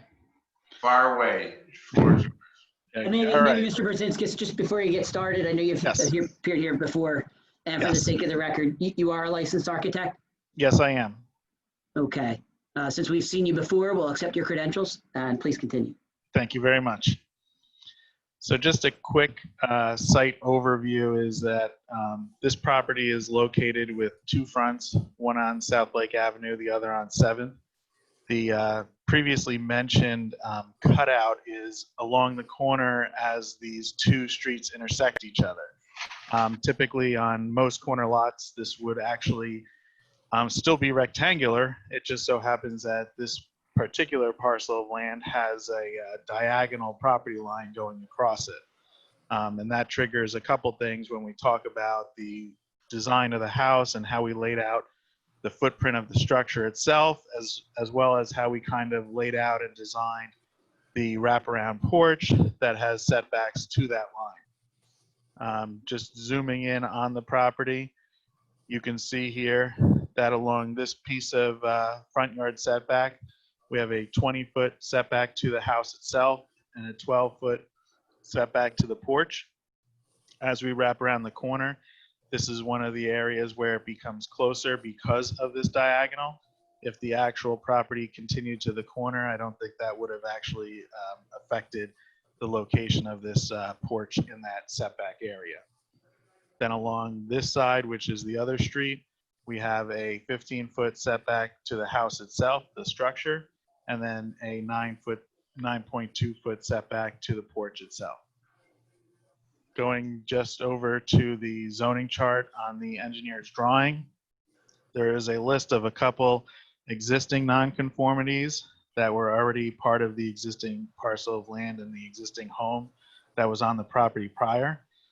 This lot does call for a larger piece of land. It calls for a 9,000 square foot piece, and we only had a 7,300 square foot. Even if you included the extra corner portion, we would not have totaled 9,000 anyway. Going along with that, a lot of the numbers regarding the frontage has to do with the fact that we're losing that corner of the property. Going downward with the front yard setback, you could see just as a comparison to the, as you start to look down from here forward, as the existing to the proposed, everything that we did was in an effort to help alleviate some of the existing nonconformities, just meaning we took a existing 15.07 foot nonconformity and reduced it down to a 15.13. Going down with the porch setbacks, I know there is provisions that allow a porch into the front yard setback, but this 6.6 is again the area of the site that I called out as being that diagonal portion. And it's also worth mentioning that when you look at this property and you're looking at the property lines, this is the property line right here. Furthermore is the actual sidewalk itself. And then even furthermore is the curb line out at this point here. So even though this diagonal comes through, if you were to complete the corner, it would not come anywhere near the actual curb or the street.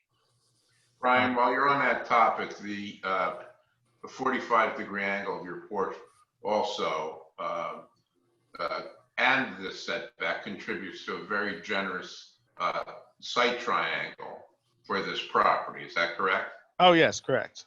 Yes, so just very briefly explain what a site triangle is and how this property was designed with that in mind to literally give the largest possible. Yeah, I mean, the idea here with a site triangle is always looking around the property and looking at the streets to make sure that there's no interference. So by creating this porch being stepped back, we're making sure that we're not only conforming to the property line that's here, but the overall site triangle. When somebody is occupying either of the roadways, there's plenty of room because we're not coming close to this or even exceeding where that property line would be. Thank you. So then just continuing onward through some of the rest of these variance items that are carried out in the chart, we have the side yard setback, which has an existing 3.55. The required would be 5, and actually this is denoted as being a variance, but we are conforming with the 5.2 on the principal building, so that is not a variance for a side yard setback there. The rear yard setback is again non-conforming on the existing structure, but what we're proposing with the brand new house, it is not going to be anywhere near the requirement. And then onward with the building and the lot coverage, the existing building and lot coverage are both over for what this property calls out to be in the zone. We have reduced the building coverage below that of which exists there today, and we have brought down the lot coverage so much that we're actually now in conformity with our proposed lot coverage. Brian, I'm sorry. Go ahead. After the curb cut, just talk, what's not on Mr. Kashuba's chart there is the parking requirement. Based upon the number of bedrooms, we need 3 cars. And existing, you can talk about, I believe there was 2 in the garage, but talk about what you're going to provide on your plan. Yeah, so just tying into the whole parking situation, there is a maximum curb cut allowance, which was existing at 24.8 here that we brought down to 12. But just to take a look at the garage portion over here, we tried to set ourselves up in a manner that would benefit us the most with regards to the parking situation. In the design of the garage, we actually sculpted it to, maximize a 20 by 24 footprint, even though the proposed spaces inside of it would not conform to the 20 feet because this is an exterior dimension. We do have suitable parking for 2 cars in the driveway right here, and we actually even made an effort to step the garage further off the property line in case there was necessity for a auxiliary parking space to the side. You also, yes, you also have that ability by moving the garage to the 10.17, I think that is, that if there was time of need, a vehicle could be parked there, correct? Correct. And also, we make note that this is a 2 front yard situation. Traditionally, we're only dealing with cars within 1 front yard setback. The challenge here is to deal with them within 2 front yard setbacks, correct? Correct. Thank you. You placed it far from the corner, certainly for navigation in and out, to not obstruct passage right at the corner of South Lake and in the way with 7th, correct? Yes, exactly. Thank you. Okay. Continue on with your chart, and then I want you to talk about base flood elevation, proposed heights, ceiling heights as proposed, and perhaps minorly amended this evening. Yeah, and I think that covers most of the engineering zoning chart. What I'll flip over now is to some architectural drawings, just to discuss a little bit about the layout of the property and how we design the house on it. So starting with the first floor level, we have obviously our main living space on this with that wraparound deck that we spoke about earlier, and obviously showing that we made an effort to jog not only the building, but the actual deck itself with respect to the way that the property is designated with the diagonal property line at the corner. That carries out through a second floor plan that includes a wraparound balcony with the same effect in order to minimize the impact on that particular property line. When it comes to our overall building look and height and style, we came to this exterior where we're raised up to our required base flood elevation is an AE10, which comes in right around where this line is going across the build. We elevated the proposed first floor of this home to be 3 feet above that floodplain so that all of our wooden floor joists, drop girders, any dropped mechanicals, electrical, or plumbing would be out of the flood zone and protected from it.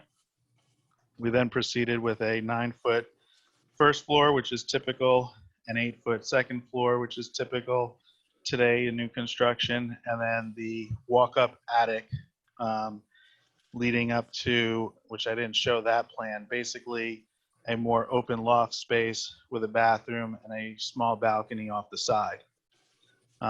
With that being said, we have the footprint of this design from the finished floor level to the ridge height at the 34 feet, but the actual building height per the ordinance is measured from the base flood elevation, and from the elevation of 10 to the ridge is 37 feet. I'm sorry, your building height is 37 feet? Correct. Okay, and what's required? 35. Thank you. Now talk about, and if you could direct us to, let's say, the ridge line to show what portions of the ridge line effectively in footage or square footage. I think if you look at your page A1 of 1 and you're looking at the elevation, the bottom left, where you're looking, I think, at the lake. I'm sorry. Yes, where you're looking at the lake, where that would be a straight on look at that 37-foot elevation. You have just the peak, and then you have the the ridge line of an adjacent dormer at 37 foot. Is that correct?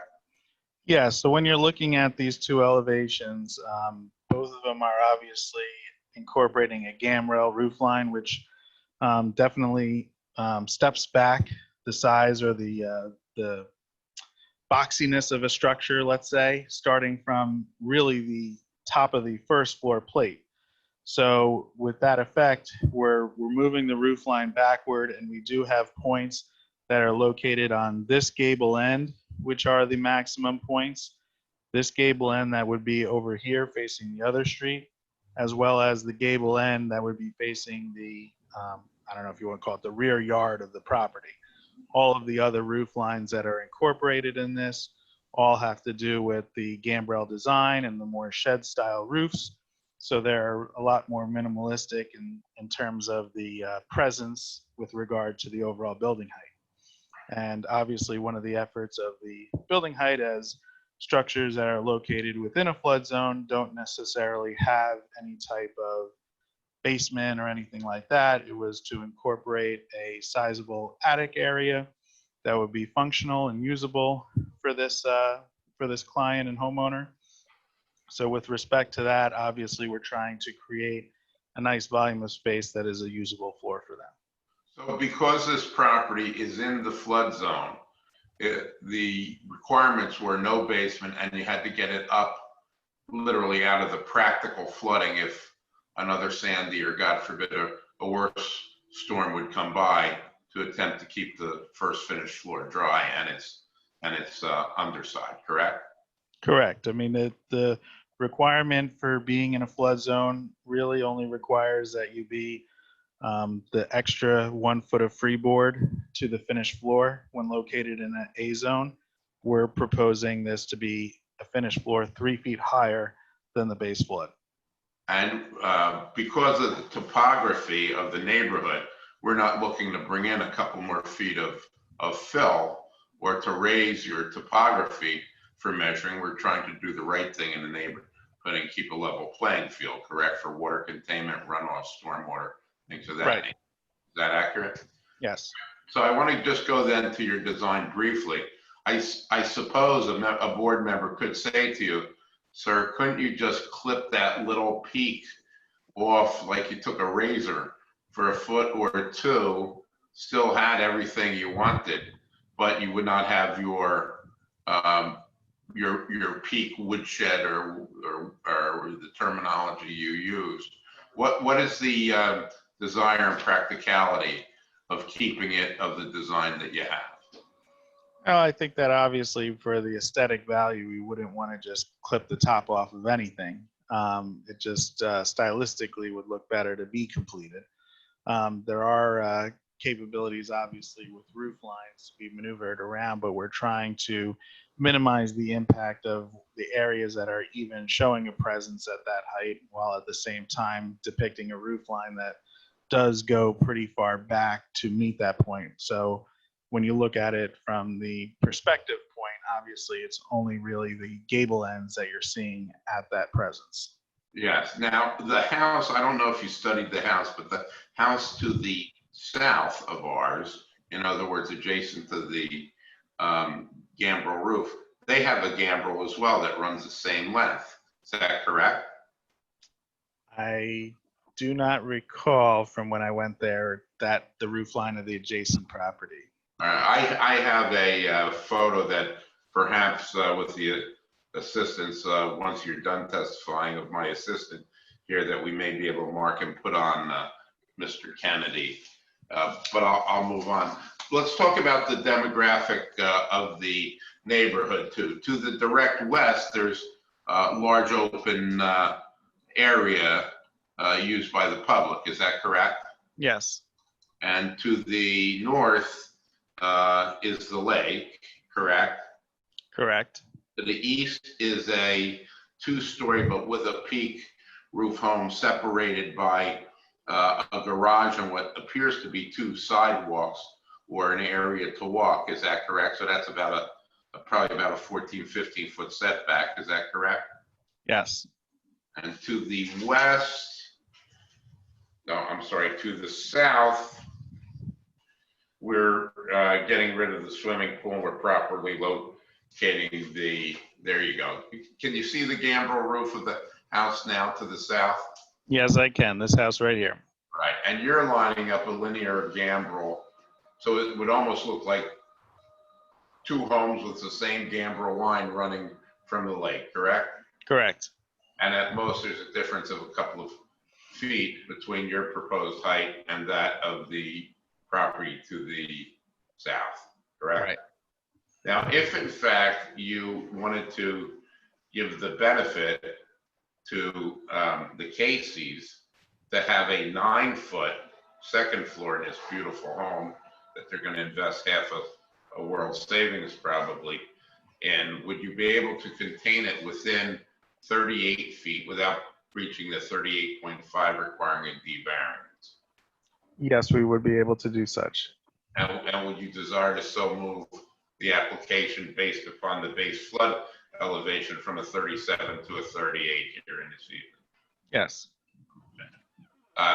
From the positives and negatives, do you see any substantial detriment to the master plan or to this community by removing the existing home and presenting what appears by a lot of the zone criteria, less intensive bulk variances? I don't. And from a positive criteria of aesthetics, modern home, do you see positive aspects under when we look at these properties from a zoning perspective that you feel are appropriate herein? Yes, I do. And are there any in particular you'd like to point out, other than the one that we always talk about being the aesthetic beauty?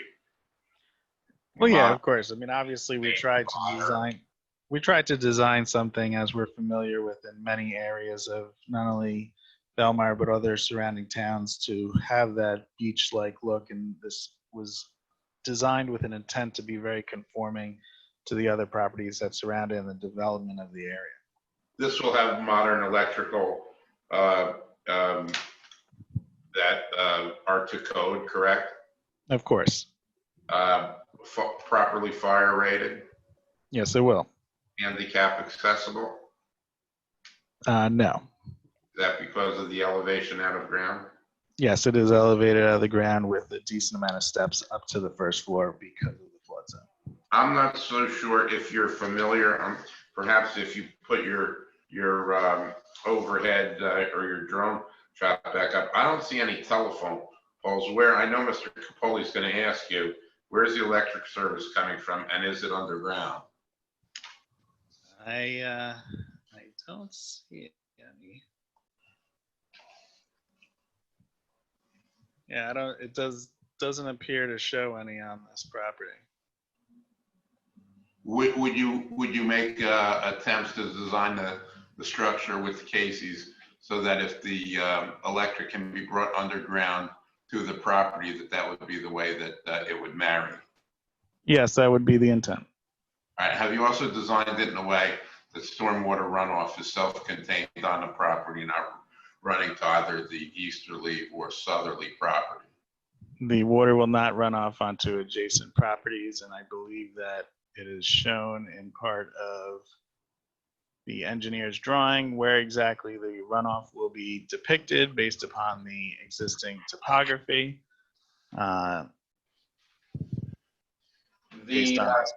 I'm sorry. The pavers the drive and the walk, that would be 50% impervious pavers? Yeah, so the driveway is depicted as being a proposed paver driveway.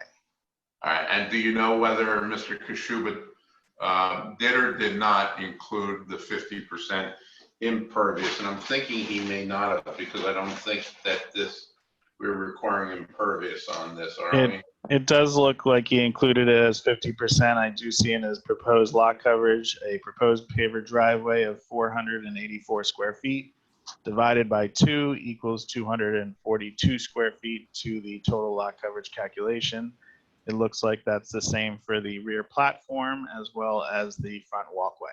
All right, terrific. So on behalf of the Caseys, they would stipulate that they would use that 50% pervious paper for the record, Mr. Chairman. Brian, I think you have covered most everything. You've talked about how many bedroom. Have you talked about how many square feet this proposal is? I have not. The first floor, we have a total square footage of 1696. On the second floor, we have a square footage of 1897. And in the attic, we have a finished area of 767. Okay. On the bedroom aspect, we have, let's go over to the second floor. We have a master bedroom on the one side, opening up to the balcony, and then we have 1, 2, 3 other bedrooms located on the second floor. The habitable attic, the storage area, how is that finished or unfinished? The storage area would remain unfinished space. Okay, and there is a bathroom up there. Is there a shower or tub in that bathroom? I can't tell. That is the location where we had placed the tub. Okay. The loft does not have any closets, and there's a dotted line. What is the dotted line indicating on your proposed? The dotted line represents where there is the actual 7 feet of headroom. The area where the solid wall is, or the solid line, that is the 5-foot wall that goes around the perimeter of the space, just depicting that the main habitable area to move around the loft is in the center and adjacent to the one gambrel that is coming off to the one street side. If the board was to consider that a 5th bedroom, that would not change our parking requirement, would it? I think for 5 bedrooms, it's still 3 vehicles. That I don't know. It is not proposed as one, but I'm just indicating. Right. From a parking perspective. I guess final question is, I hope that I'm invited to make pasta in that voluminous kitchen with that great view you designed. I just want to say congratulations. I have nothing further of the architect at this time. Thanks, Mr. Shipers. Is there more testimony? The Caseys are here. They'd be willing to assist, answer any questions, or interact with the architect or the board if there is any questions. But at this point, I think they're comfortable with their architect's presentation. Okay, with that, then we will open it up to board questions. We'll start this round with Mr. Hutchison.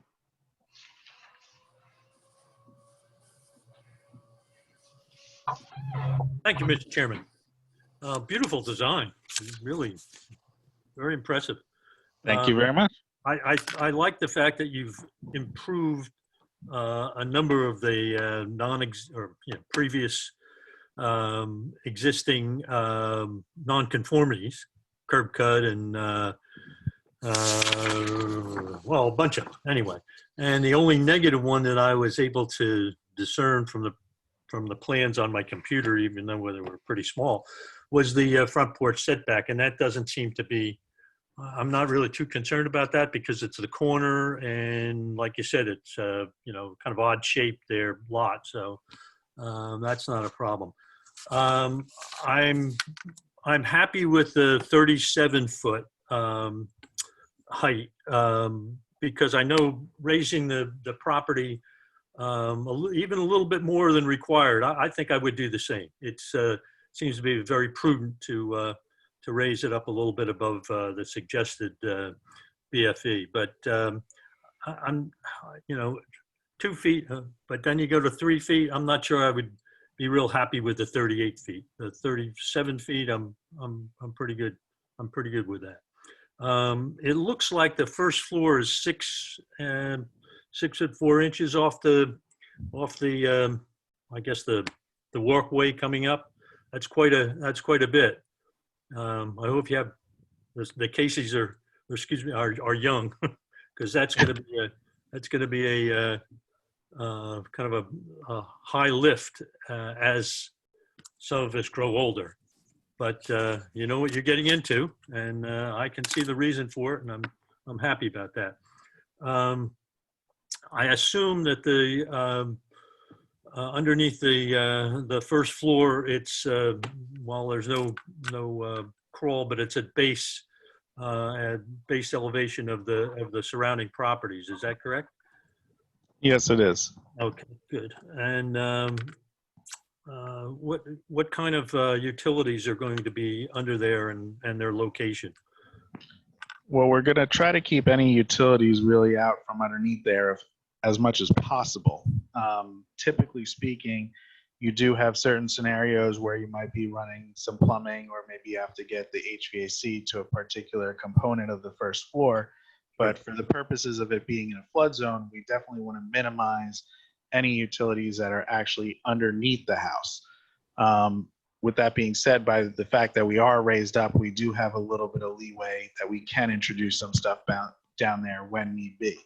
But otherwise, all the other major utilities are going to be out of the flood zone, including the fact that we've proposed on the garage space for there to be the air conditioning equipment located on the rooftop, so that it is not only raised up from the flood zone, but it is also screened by the roof itself, as well as a railing, so that it is not visibly seen from either of the streetscapes as being raised up on a high platform.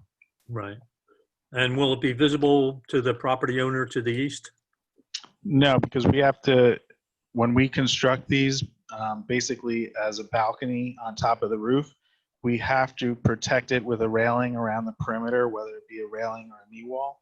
And effectively, that height of the railing or knee wall being the 36 inches by code would basically screen the elevation of those AC equipment. They would not be raised above that. Okay, that's terrific.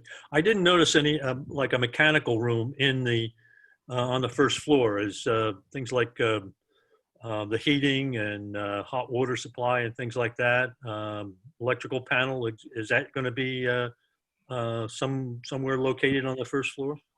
Well, there's two parts to that. I mean, typically speaking, we have separate units for each floor as far as an air handler is concerned internally. Mm-hmm. Most of the time, the ones that service the second floor or the attic space would be located in some of the eave areas, or even possibly the storage area that would run all of its trunk lines downward to service the second floor. Right. From the first floor, typically we would have access to a horizontal unit, maybe underneath the staircase, because again, we don't have the opportunity to go down to a basement or anything. Mm-hmm. So we can utilize those areas for a horizontal piece of equipment there. And oftentimes a tankless hot water heater, for example, might end up in a laundry room or a mudroom location where it could be easily accessed for serviceability, while at the same time somewhat hidden in a space. Good. Well, not having a mechanical room does save some space, doesn't it? I think that's all I have right now. Thank you. Thank you. Thanks, Mr. Hutchison. Mr. Ross. Sure. Yeah, it's a great design. I really like it. The front wraparound front porch looks really nice. Thank you. On the right there, perfect. The skirting there around the front exterior, what is the materials? What is that made of? What's that going to look like?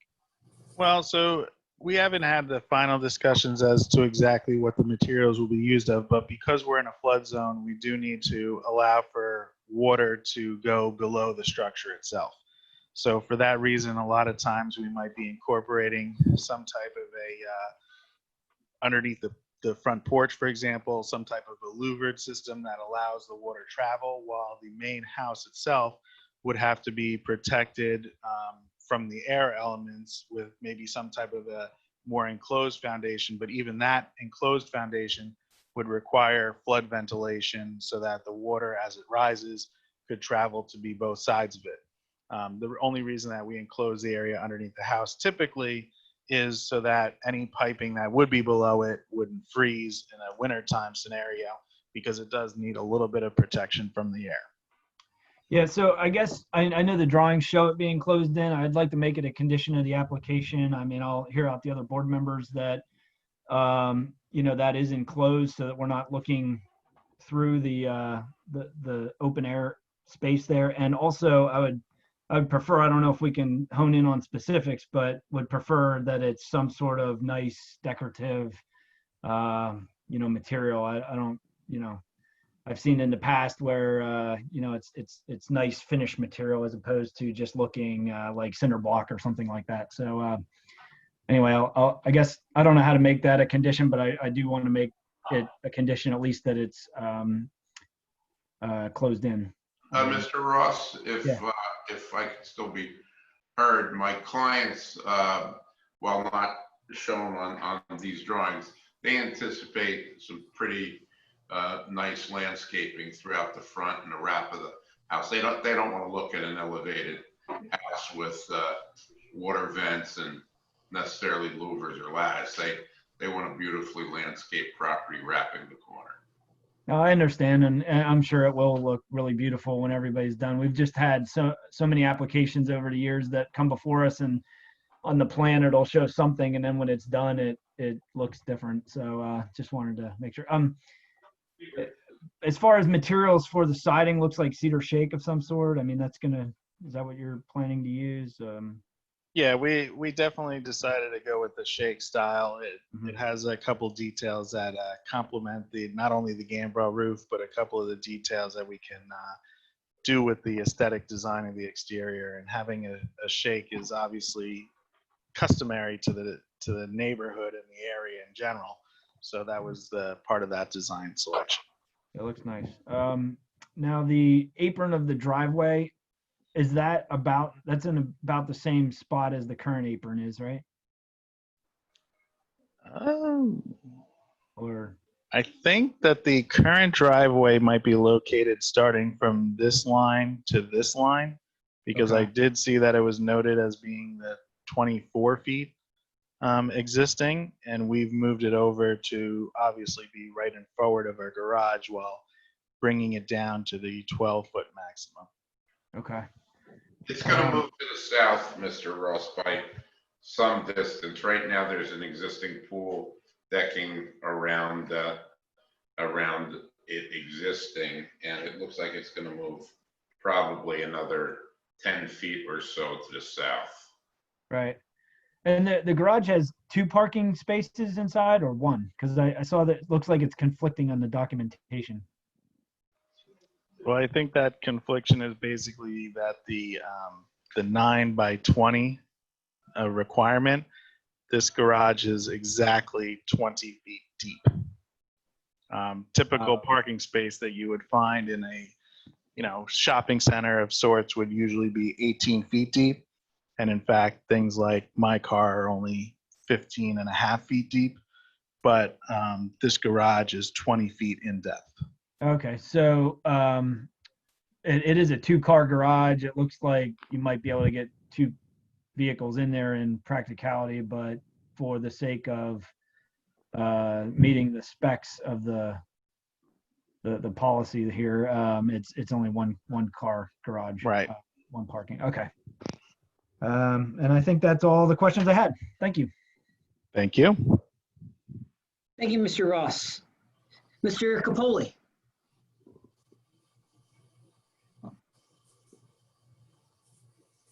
Okay, Mr. Grasso, you know how much I love that design, right? I do. I think it's a tremendous design. I think you've done it again in a tight area. Your work is always excellent.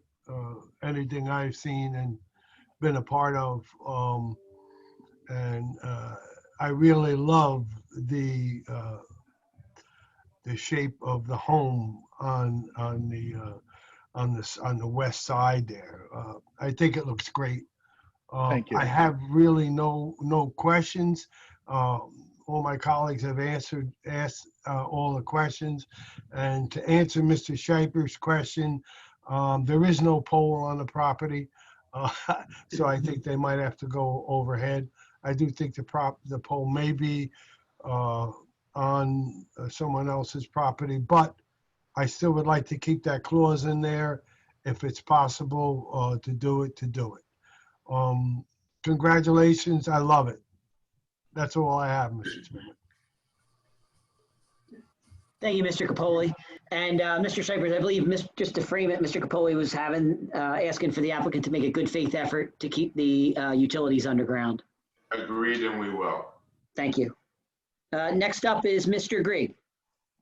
I don't really have a lot for you. Most of my questions have been asked. There is on the plot plan, there's something that says deck just to the south of the garage. Is that an old deck that's not going to be there, or is you're putting a deck in there? I believe because that is slightly grayed out, it's probably a remnant of the existing deck that was surrounding the existing pool that's in this portion of the property. Okay, that's kind of what I thought it would be. Otherwise, I don't like the height of the structure. I think it's a little bit too high. But then I looked at where we could reduce it, and I would never ask you to drop your house down and get close to the water if it should flood again. And it's such a beautiful house to have a 9-foot first floor. I can't ask you to do that. So I'm not asking that, going along with it. The material that's below the porch, that echoing Mr. Ross's comment, I would certainly like to see something like faux stone or something like that with floodgates in it. It looks very nice that way. I'm sure your clients are interested in having a very nice looking house. So I kind of think that's probably they'll be doing something good, but I don't know what it'll be. Just putting landscape in front of it doesn't quite satisfy me. But you know, if they put something like a faux stone or something there with floodgates, I would be much happier with it. I'm not asking necessarily that it be a condition unless maybe Mr. Ross or some of the other board members want it to be, then I would ask that. So that's all I have for you. Thank you, Mr. Green. Mr. Malengo, you're up. Thank you, Mr. Chairman. For the architect, excellent design, well thought out. I really think it's going to be a benefit to the neighborhood. I believe that the existing house that's there has been vacant since Sandy, if I'm correct. And I think this will look good. It fits good. It made some positive changes, a little bit of backyard space. I'm very happy with the design. I do have one question. The second floor balcony, is that a recessed balcony? The second floor balcony is hidden behind a skirt roof. So it is not completely recessed. It is on top of the porch, but it is slightly reduced in size from the first floor deck that wraps around. And it's slightly screened for privacy as well as an aesthetic look with a shorter half railing across the perimeter here. And you have water portholes for drainage? I don't see. Yes, there would have to be scuppers periodically throughout the skirt roof so that the water goes out to the gutter system that wraps around it. Excellent. Thank you. No further questions. Thank you. Thanks, Mr. Malengo. John, I have a question. Sure, Ted, go ahead. Kevin, does the height restriction at 35, if you go above that, does that change the class of the variance? It's a C variance unless it exceeds 10 feet or 10%. So 30 is not a problem. So, I mean, if 35 feet is allowed, 10% would be 3.5. So it would be 38.5 would be what would trigger a D variance. That's what I thought. Now this 37 triggers a variance, and it's not listed down here. Okay. So I guess Mr. Shipers, you're going to be asking if you need a variance, you're going to be asking to amend the application? Yes, it was included on the architect's plan. For whatever reason, Mr. Kashuba did not pick it up in his engineering grid. So what was shown with it at 37 feet. Mr. Kishuba, for whatever reason, did not list it on the grid. So we would move for that variance. All right, and I think there's going to be some board discussion about, Mr. Lisco, it sounds like there might be some discussion about the actual height.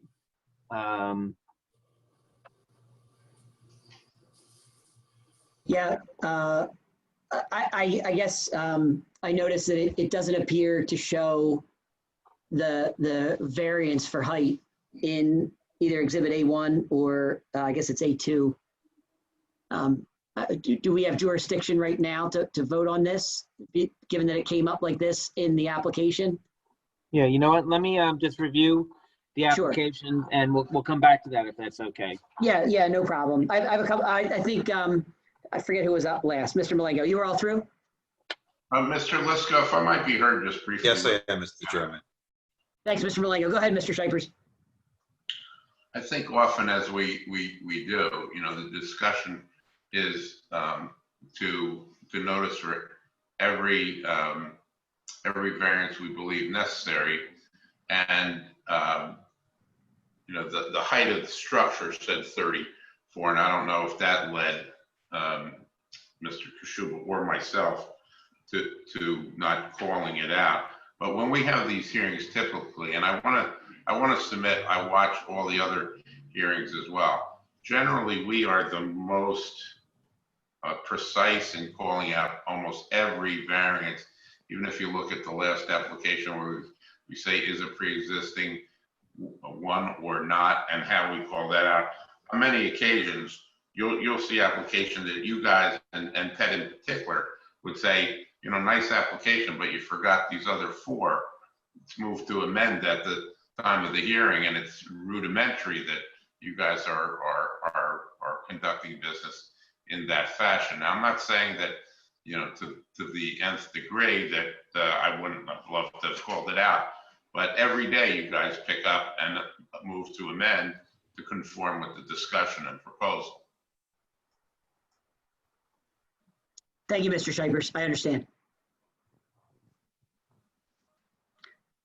All right. I just have a couple. Mr. Chairman, can I just, I'm sorry. I'll Yeah, come go back ahead, to that. Mr. Kennedy. No, I'll come back to it momentarily. All right. I just wanted to confirm a couple things. Mr. Shipers, when you were discussing the paver driveway and the walkway, you were calling it a 50% pervious paver. I think we're agreeing that the applicant is going to install pervious pavers, and then he's taking the 50% credit in the driveway space for the installation of those pervious pavers. Is that right? That's not what I said, perhaps based upon the hour. That's what I meant. Okay. That was that. It's not necessarily a question. I don't know how comfortable I am with a 37-foot structure. I understand the idea behind it, and it's certainly a fantastic design. But I do want to hear what the public has to say on this. It's going to be, in my opinion, it's going to be a little out of place in the neighborhood.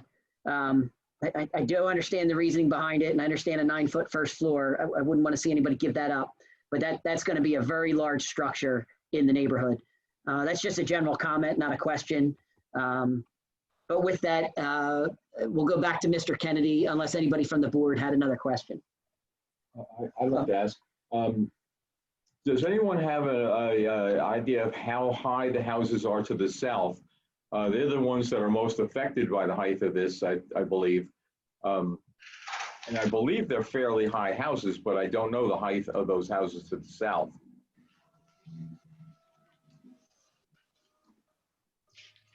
They're all 2.5 story.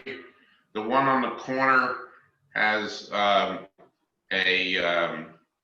like a widow's watch on the very top. It's a 4-cornered, it looks like almost picket fence.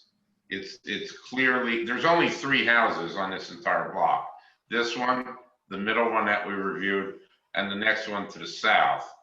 And with due respect to Mr. Lisco, I don't think this house with this small ridge line, which is the offending portion of it, is going to be that dramatic in any respect.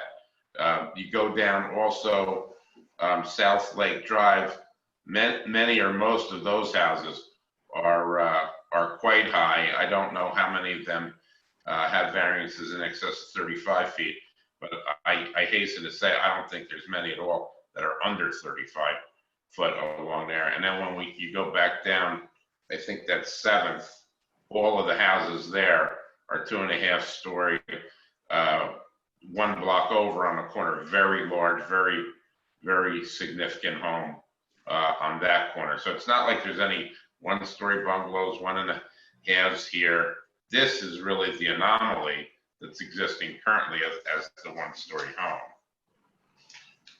And I think really this board, and I understand, Mr. Lisco, your concern, but you know, Belmar originating was built in times when flood, stormwater, climate change, these type of things were not affecting as much as they are today. And it may very well be something you employ back right into mayor and council on any type of planning review as to heights, because you're asking people to spend $1 million or more on any decent home in this town, especially with water views. And, you know, to constrain to an 8-foot ceiling, I think that's unreasonable. Of course, you're the voting members and you set trends and policies to some degree. But if you're building $1 million home, would you want an 8-foot master bedroom? And I would submit not. Maybe perhaps the architect could rework that, but I think you should have some flexibility, especially when a house is in a flood zone and it has to come out of the ground that far. Thank you. Thank you, Mr. Shivers. Mr. Kennedy, did you want to weigh in? I'll come back to that momentarily, sir. Okay, any other board members with questions? All right, seeing none, we're going to open it up to the public portion. And April, if you would run that public portion for us.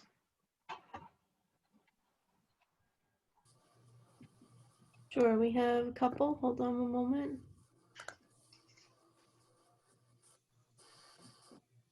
Linda Sharkus, 4th Avenue. Good evening, everyone. Good evening. We're just going to swear you in if that's okay. Good evening, Linda. Do you swear that the information and testimony you're about to provide to the extent you're providing will be the truth, the best of your knowledge, to help you God? I do. Thank you. All right, I want to commend the architect on his presentation tonight. It was wonderful to be able to look at the drawings as he was talking about what was going on. And one, I'd like to recommend this format for future zoning board meetings. And to the point about the height of the building, within the year, there was a building approved in the first or second block. It was the environmental house. I believe that exceeded the height for the building, and I think maybe you should take a look at that so we don't set in a new precedent where everybody's going to expect to go to 37 feet. It's just my suggestion, and I think, you know, I know they were outside the box on some of their variances because they were going green. That's what I think, to try to keep peace on the height. Thank you. Thank you, Ms. Sharkus.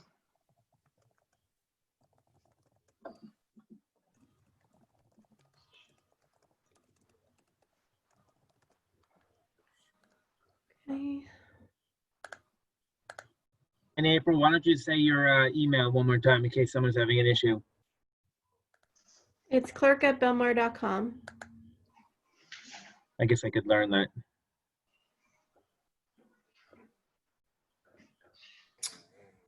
We have Mr. Lamont.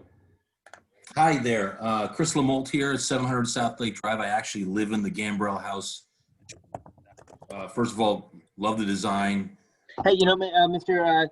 Lamont, excuse me. My name is Kevin. I'm the board attorney. Can I just swear you in for record-keeping purposes? Certainly.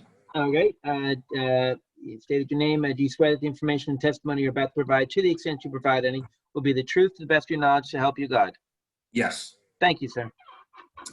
Just two. One is first is a question. On the documents that were attached as sort of an addendum to the agenda, there was, and maybe if you pull up the plot plan, it said that the garage was 5 feet off of the property line, but then you were showing something that was 10. It was, so it's more of a clarification. Is it, yeah, if you go over to the left, go to the southern side of, okay, and but if you go down to the actual plot plan showing it, it looked like it was 10 feet.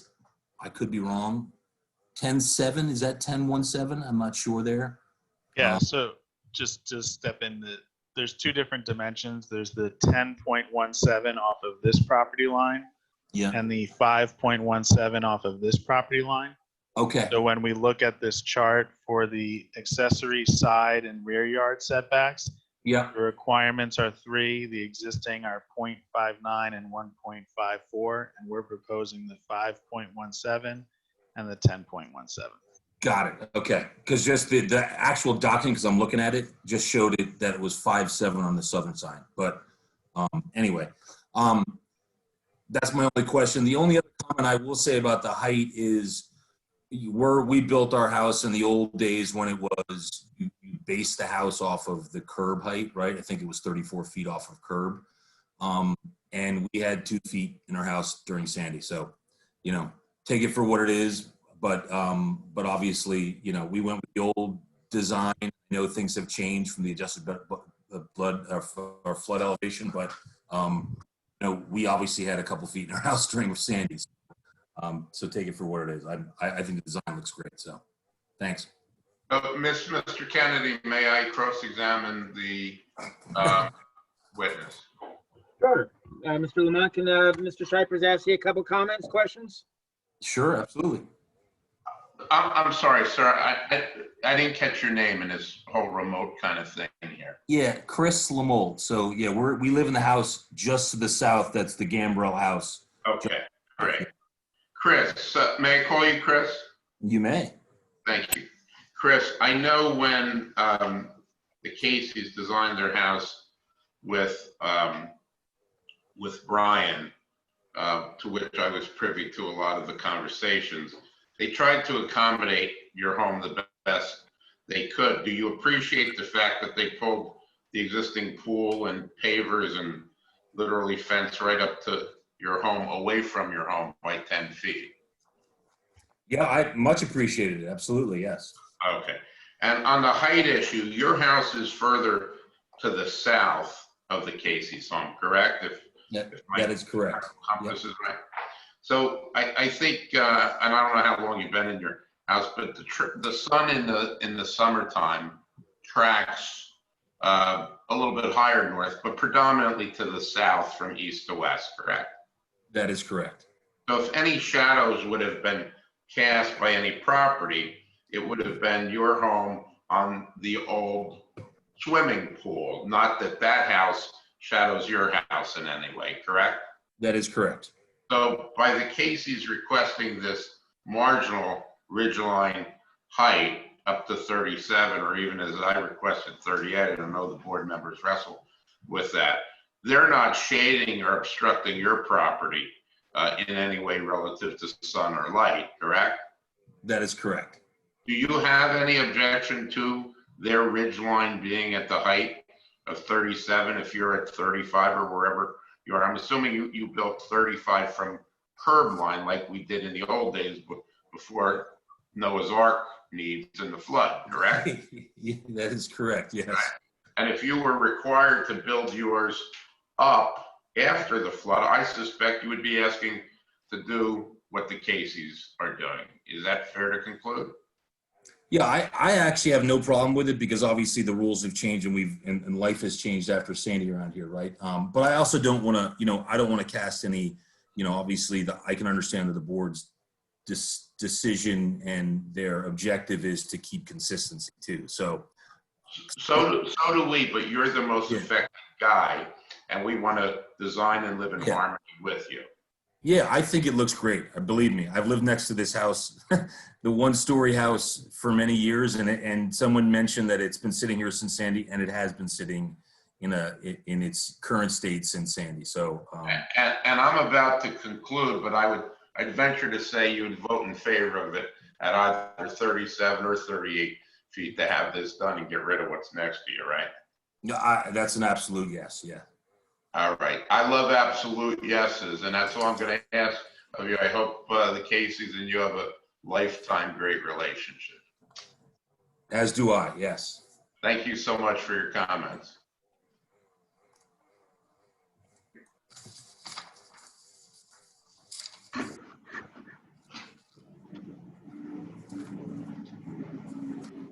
Thanks, Mr. Lamote. I see April is going to bring up another member of the public.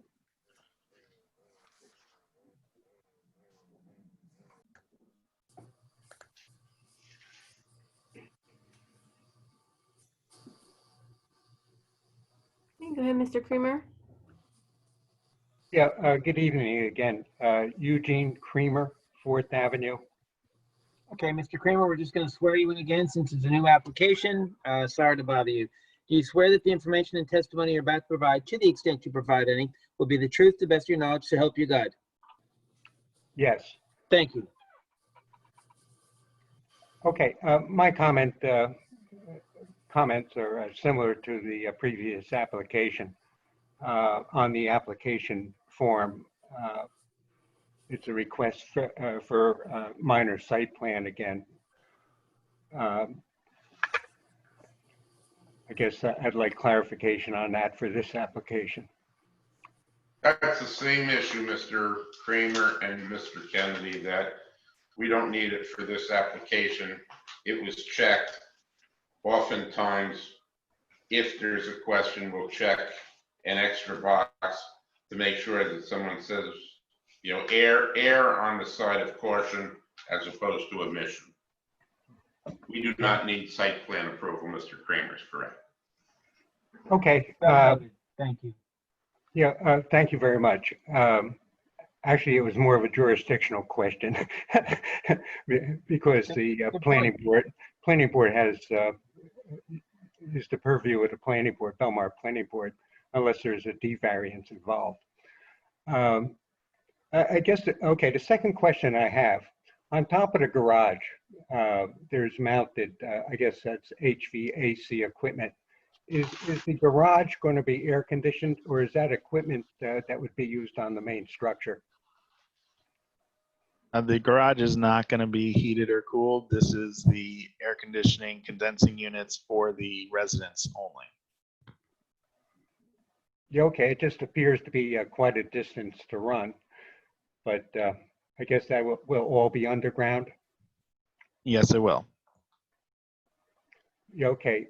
The last question is, how many water meters would be installed at this property? I would say typically we install one water meter. The only time I've ever had a second water meter at a personal residence was for the sprinkler system. Yeah, okay. So there will be no water in the garage. No, there won't be water in the garage. Okay. Now with maybe a hose bib. That would be it. Okay. Now the main house with the water meter, since it's elevated quite a bit above elevation there, is that piping going to be heat traced? Yeah, usually what we do is we select a portion of an area underneath the structure, possibly near the mechanical space, and we completely enclose it and insulate it so that it doesn't have a freezing issue.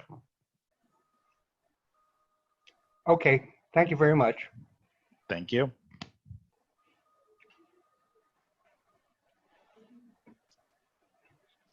Mr. Kennedy, when you have an opportunity, if there's no more public, I'd like to just briefly supplement the record. Sure. And actually, could I just, Mr. Chairman, could I just go back to Ted for a moment? Just because I'm trying to pull up some from my computer, some of the prior resolutions we've done. I know we did one on Inlet Terrace, and we did some other ones where we had similar issues. And I guess Mr. Kennedy, could I just ask if April, is there anyone else from the public? Maybe we could just Oh, get through I'm the sorry. public portion. Sure. Thank No, there's no one else. All right, seeing no one else from the public, we'll close the public portion. And Mr. Kennedy, back to you, and then to you, Mr. Shipers.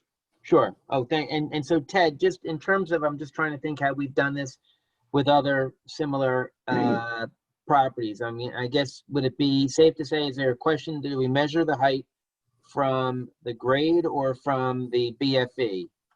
It's in a flood zone, Kevin. It's measured from the BFE. Okay, so we measured from the BFE. Okay, and then April, have we done similar applications in the past? Well, we've had similar applications where they're in flood zones. Okay. So, all right. So anyway, Mr. Chairman, just going back then, in terms of the issue about jurisdiction and things like that, so it does not appear that the height variance was noticed. Clearly, if so there's an issue, should it be noticed or does it have to be noticed? And I would certainly defer to Mr.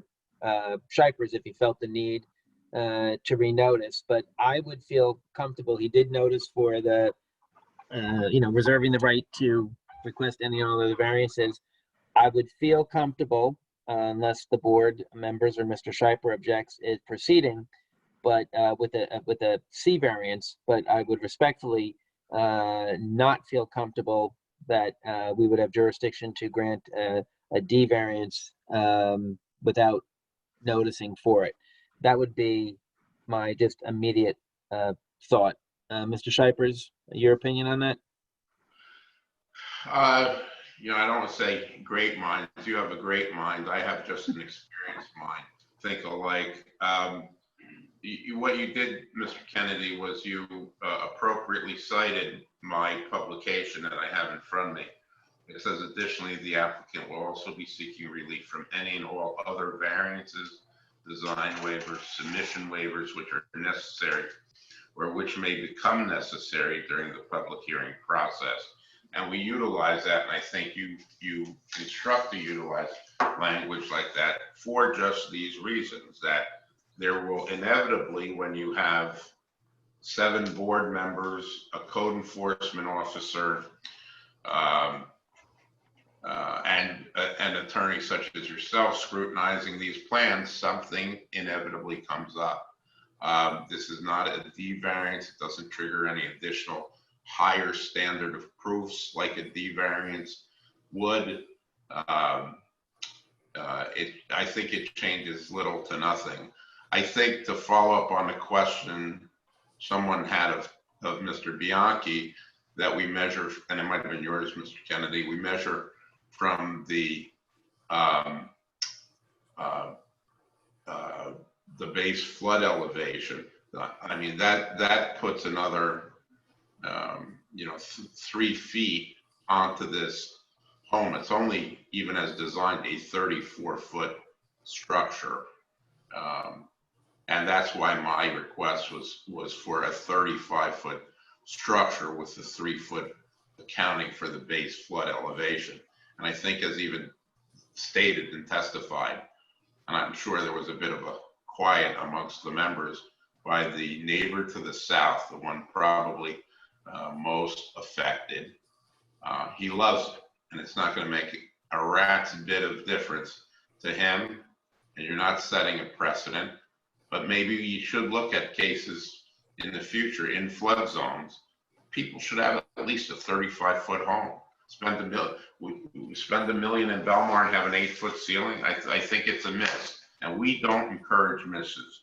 Not this board. I don't advocate them, and I don't think you guys want this town to be ruled by a technical bulk variance that doesn't even require a super voting standard. So, Mr. Shipers, I would just ask, did you want to renotice for this, or did you want to proceed tonight with the C I don't want variance? to renotice. I'm perfectly fine. You called it out. Fine. We don't have to renotice for this. It was called out in the architect's plan. It was called out in our notice in the omnibus clause I'm perfectly comfortable with it. Candidly, I implore and wish this board would consider the 38-foot height, which is being measured 3 foot plus a 35-foot house. They're not looking for a 37-foot house structure. They're accommodating what law has imposed upon them. And the law upon them is in these flood zones, you gotta come out this distance. So, Mr. Chairman, under these circumstances, I would, and particularly where we are, if Mr. Shipers is willing to proceed, I'm comfortable with proceeding if the board wanted to grant a C variance. Obviously, that is not, that's up to you whether or not you all feel you want to grant the variance. But I have, under these circumstances, I don't have a problem with proceeding with the C variance for a height. And at a minimum, at the 37-foot height as called out on the architect's plan, candidly, I think it still should be 38, but perhaps I'm just an advocate and logic makes sense to different people in different ways. Nobody's going to notice that ridge line when you drive by. You're going to say this is one of the most beautiful homes in Belmar. I'm happy I was on the board and be a part of it. All right, thank you. Yeah, Mr. Kennedy, unless there's any other objections from the board, I think we should proceed. I see no objections. And then I guess just before I open it up to board comment, I think we just need to clarify whether we are talking a 38-foot or 37-foot height. Mr. Shipers, you continue to advocate for 38 feet. The application is 37 feet. I guess we just need to confirm, are we talking 37 or 38 feet? I guess a 34 or 35-foot house as proposed. Yeah, I would say that I thought your testimony was for a 37-foot or a 34-foot house with a 37-foot height above flood elevation.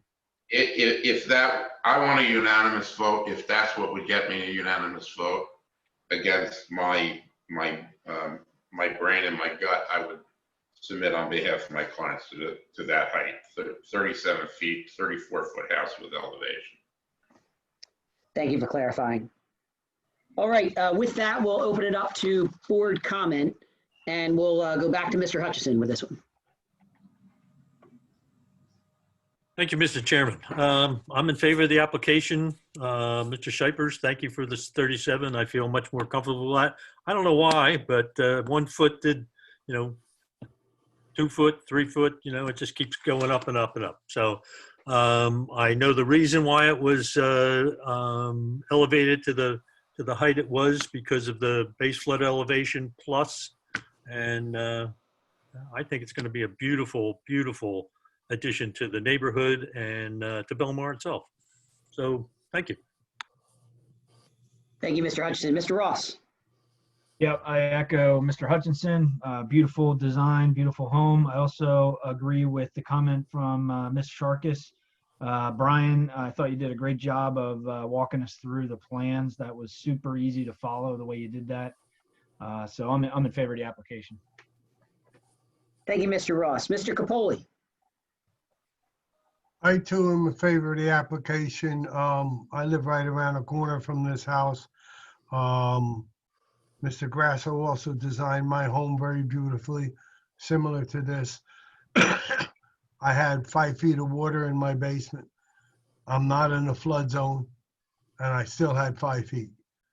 So as long as we're staying with the 37 feet, I am in favor of the application, and I would like to wish the new owners all the luck in the world. That's it, Mr. Chairman. Thank you, Mr. Capoli. Mr. Grigg. I'm happy that we finally decided that we're going with 37, although standing alongside that house, I seriously don't think I could tell if it was 37 or 38 feet high, but I'm in favor of the application, and it's a much needed addition to that sort of derelict corner. Thank you, Mr. Grigg. Mr. Malengo. I too am in favor of the application. I want to thank the architect for the design that he walked us through easily. And I think having that structure that's been there since Sandy come down and replaced with this one is going to make that block very beautiful. Thank you. Thank you. And I will make Mr. Shiper's night and tell him that I think it's going to be a unanimous vote for this application because I too am in favor of it. I'm not crazy about exceeding the height. However, in this circumstance, because they're in a flood zone, because they're building above a flood zone, and they're willing to keep the house at a height of 35 feet, I'm sorry, 34 feet instead of 35, I think it makes sense all around. So I think it's a great design and appreciate you working with us. I am in favor of the application. With that, Mr. Kennedy, will you summarize? Sure. If the application is approved, I think some of the conditions of approval, our old standard ones, would be compliance with all the promises and commitments and representations that applicant's team made tonight, 24 months for the building permits or any agreed upon extension, compliance with any affordable housing regulations, directives and contributions as town regulations require, grading and drainage details to be reviewed and approved by the borough engineer, obtaining any necessary demolition permits and outside approvals, compliance with all FEMA and fire rating and ADA and building and construction code regulations. And some of the things we talked about tonight, and I'm going to come back to the height is, let me see, confirmation that we need the height variance and good faith efforts to put utilities underground if it's economically feasible and realistically possible from the utilities companies with an obligation to report back to the board. All right, I'm going to come back to the pavers in a moment. Okay, storage area in the attic that remains unfinished. I think that was something we talked about. The wraparound from the bottom ground level is going to be landscaping there, but also it's going to be some type of nice decorative material to enclose it. And I think, Mr. Ross, the intent of your comment was to that material and that enclosure be perpetually maintained and replaced as necessary. I think we put that in similar applications, other applications. I think Mr. Lisco, the condition was that the pavers will be pervious pavers, allowing the applicant to take advantage of that 50% credit. And we're going to clarify to Mr. Creamer's point that no site plan approval is required. And I guess the other height is, we're going to say it is a 34-foot high home, but it is it's going to have a 37-foot base flood elevation height. I guess, is that the way I would say it, Ted? Yeah, from the BFE. All right, so 37 feet from the BFE. So, Mr. Chairman, I think that was the majority of the things that were talked about tonight. Thank you, Mr. Kennedy. All right, can I have a motion to approve the application as summarized by Mr. Kennedy? Make that motion. Oh, I think I heard Mr. Malengo, and then that was Mr. Hutchison as a second. Okay. Okay, Mr. Hutchinson, Yes. Mr. Gregg, Yes. Mr. Lisco, Yes. Mr. Capoli, Yes. Mr. Ross, Yes. and Mr. Malengo. Yes. All right, congratulations. Your application is approved. Thank you, everyone. I appreciate the 6-0. Mr. Lisco, thank you for the 6-0. Thank you, Mr. Shipers. All right, by show of hands, does anybody want a quick break? We all right, pushing through. All right, looks like we'll push right through. Our next application is Laurie Fontana at 211 South Lake Drive.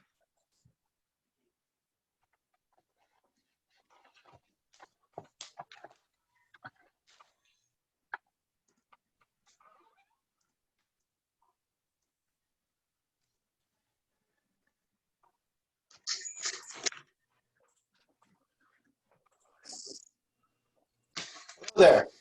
I Okay. see, I see a few Fontanas on here. Do we know who's going to be speaking? Yes, we have, this is Kevin Asadi, Zager Fuchs, on behalf of the applicant.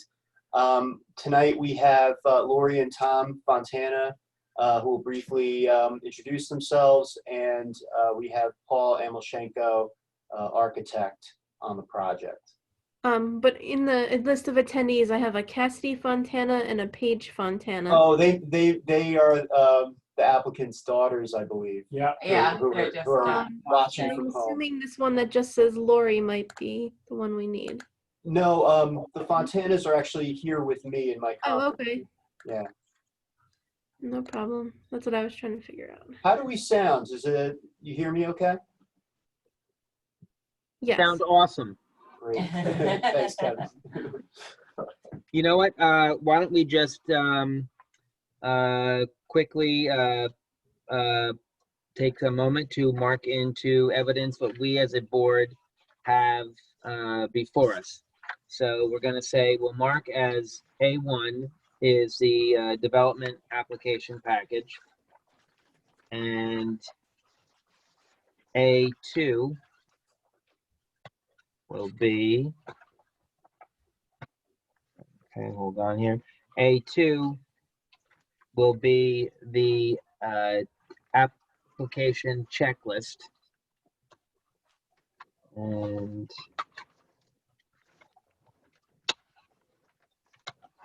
A3 will be the minor land use zoning permit denial letter, and that appears to be dated July 29th, 2020. And then A4 will be a survey, and this is prepared by Chet Sermont, and it's dated January 3rd, 2005. And then A5 is going to be the floor plans and elevations, and that's prepared by Paul Amelshenko, dated August 14th, 2020. And for the final time tonight, we will swear in Ted Bianchi. Ted, you are the borough's construction official and zoning official. Do you swear that the information and testimony you're about to provide, to the extent you provide any, will have the truth, the best of your knowledge, to help you God? I do. Okay, so let the record reflect that Ted is sworn. And April, I'm going to say, if there's anyone who has any questions or comments about the notice, they can raise their computer hands or email you at Clerk@belmar.com. Okay, and while we'll do that, we'll come back to that. Why don't we swear in the three witnesses? Lori Fontana, if you could just say your name and address, please. Sure, Lori Fontana, 211 South Lake Drive, Belmar. And Lori is spelled? Laurie. Okay, good evening and welcome. And Tom, if you could say your name and address? Sure, Tom Fontana, 211 South Lake Drive, Belmar. Okay, and Paul Amelshenko? Yes, Paul G. Amelshenko, architect with a office address of 917 Main Street, Belmar. Okay, and you're testifying tonight as a licensed architect, correct? That's correct. Okay, if all three witnesses could stand up and raise your right hands, please. Do you swear that the information and testimony you're about to provide will be the truth, the best of your knowledge, to help you God? I do. I do. Okay, I'll let the record reflect all three witnesses have been sworn. And April, did anyone chime in for questions about notice? No. Okay, so that having been said, Kevin, why don't you, we'll turn it over to you. Thank you very much. Nice to see everybody again. The owners, the Fontanas, proposed to renovate this home, which they purchased in 2005 as an investment with a long-term view on moving their family in and making it a dream home for them to live in Belmar. So at this time, they're proposing to renovate their home to make it suitable for permanent year-round residency for their family. And you'll notice that there are several variances being requested, and we've noticed for all those variances, but as you'll see during the course of the testimony and when you take a close look at the plans, all of the variances that we are requesting are actually improvements of existing variance non-conforming conditions at the property. And you'll see that. So any place where we are changing bulk aspects of the plot, we're actually improving existing non-conforming conditions. So I hope you'll like to see that. And there are a couple other design waivers that we'll discuss. Primarily, we'll have Mr. Amoshenko take you through the plans. And if you have any questions for the Fontanas, they're also here and happy to chime in and fill in any blanks that you might have. So without further ado, I'd like to call Mr. Amoshenko to testify. And he's been sworn in. Mr. Amoshenko, can you enlighten the board as to your education and experience as an architect? I've been a licensed architect in New Jersey since 1976 and practiced in the shore area for many, many years. Testified before most of the boards in the shore area and elsewhere. And I've testified, obviously, before your board in Belmar several times. Mr. Chairman. Thanks, Mr. Amoshenko. Oh, I'm sorry, Mr. Asani.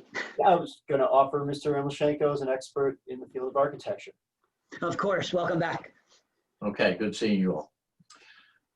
And good evening. The Fontanas have engaged me to create a more suitable living environment for them, and at the same time to solve some physical problems existing on the property.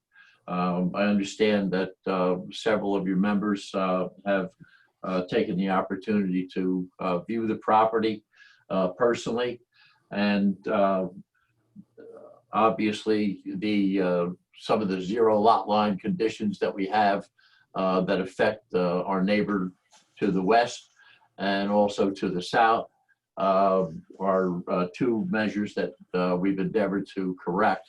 And I believe that we've made our best effort in order to do so. The main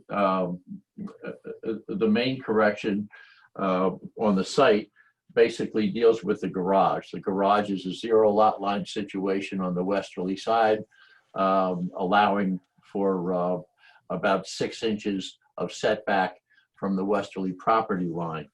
We've moved that to a distance of 3.6 feet off of the westerly side, allowing the neighbor to have a little bit more light and air. It allows us emergency access to the rear of the property, which currently does not exist.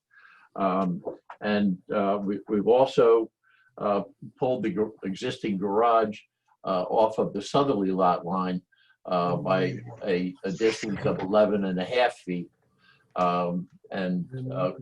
which would allow the Fontanas some outdoor living area, place to barbecue, and also create some more light and air to the southerly portion of the property. The drawing on Z1 indicating plot plan shows a paver area which we're proposing as porous pavers, and together with the driveway. I have to tell you that when I calculated the lot coverage at 62%, I had calculated that as the driveway as bituminous, which is zero impervious. And the Fontanas have elected to use a porous paver for the driveway, as well as the patio to the southerly section of the property as well. Also indicated on our site plan are stepping stones that we had initially proposed, and the Fontanas have agreed to eliminate those and just maintain that entire strip of land to the westerly side as lawn. I guess the main approach and the main correction and improvement that we've made to the property is that we've taken the existing on-site garage and dropped that down to the basement level. The basement level has a current elevation of 5.6, which I will go over with you in just a few moments, and the significance of that. But by dropping the garage to that lower level, it allowed us to create a one-story addition on the main living level, which increased the recreation for the family off of the dining room. That we've added 360 square feet to the family room with a fireplace, and once again, that new structure is 3.6 feet off of the westerly property line. On the second floor, we're proposing no additional changes or additions, except to open up the staircase to a third level or the loft level. On that loft level, we're proposing a 369 square foot addition on that level, and that basically is calculated for that area of 5-foot headroom and above. The one point I wanted to bring up basically is the third floor. We know that you have a design criteria within the township, since I've designed several loft area properties within your township within this last year and a half. And I'm aware of the 40 to 60% coverage of the floor below. In this particular case, we have a second floor, which is rather unusual, but it's a fairly small second floor compared to the first floor living area. The Fontanas had initially suggested that we add to that second floor to the rear of the property to create that master bedroom facility that we're now proposing on the third floor. We did, however, anticipate that adding off of the rear of the property, because of the proximity of the southern property and also the western property, for light and air in that area, we elected to propose that development on the loft level, which would basically be affected under the roof line, as we've shown in the elevation. So for that reason, and certainly, basically the square footage that it works out on the third floor is that we are 60% of the second floor area below. Now, because we have that roofed area on the second floor, simply if we added 133 square feet to that second floor, we'd be in conformance at the 40%. So we are requesting a design waiver from the board and your consideration that because of the fact that we're concentrating our development on the third level, rather than creating additional mass on that second level towards our southerly neighbor, that we would appreciate the board's consideration in granting a design waiver for that approach. Excuse me, Paul. I want to make sure it's very clear. If your testimony is that if the Fontanas propose to add an additional 133 square feet on the second floor, then we wouldn't need to request this waiver. Is that correct? That's correct. And are they well under the floor area ratio standard? We are. Our floor area ratio is 61%, where 78% is allowed.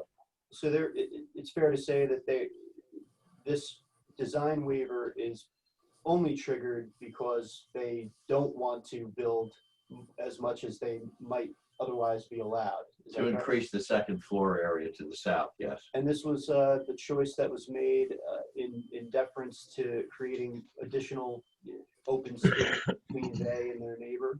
That's correct. We have one neighbor to the westerly side that has a window that currently looks out at the 0 lot line garage, which is only 4 feet and change away from their easterly wall or that window.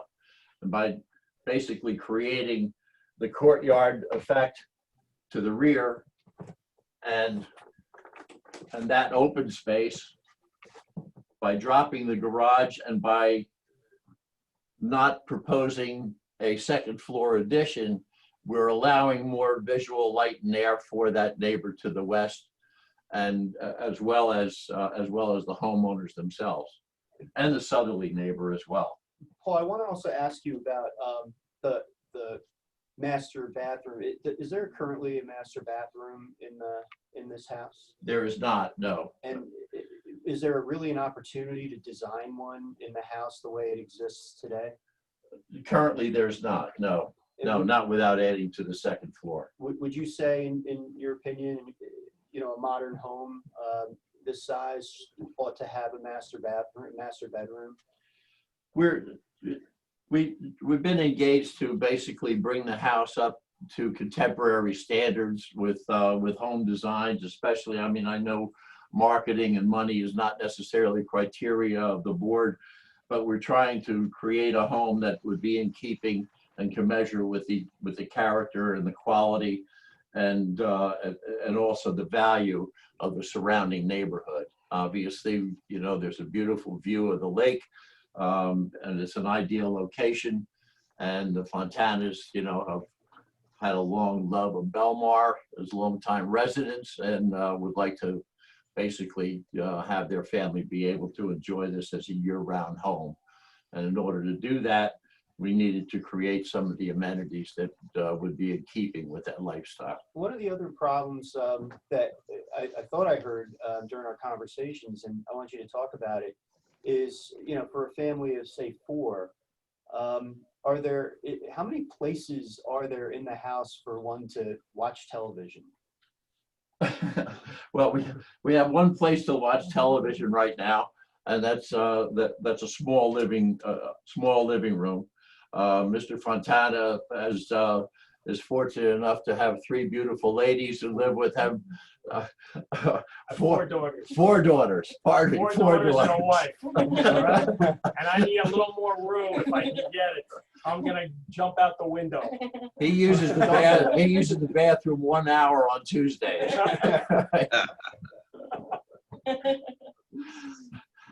So we've attempted to address those issues.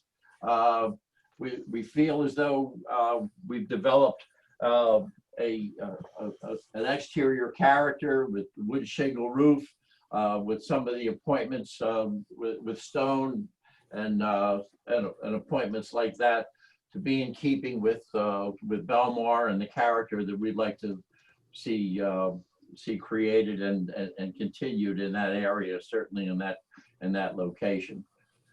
We are proposing a second floor roof deck, which currently does not exist.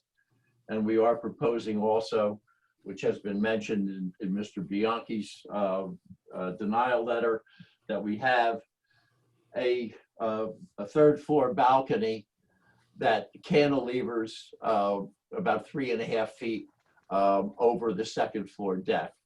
And although we understand that there is a design criteria in Belmar that would like for that not to happen, we'd also like to bring your attention to the fact that just driving around Belmar this last couple of days, I've seen a myriad of those 2nd floor covered porches, which are basically indigenous to the lifestyle of Belmar and the shore area. And being able to sit out there and enjoy that view from the 3rd floor is certainly something that we'd like to afford the Fontanas as well. Paul, this home is being on South Lake Drive, obviously right across from the lake, correct? That's correct. And do you observe particularly this kind of setup around houses that have similar lake frontages?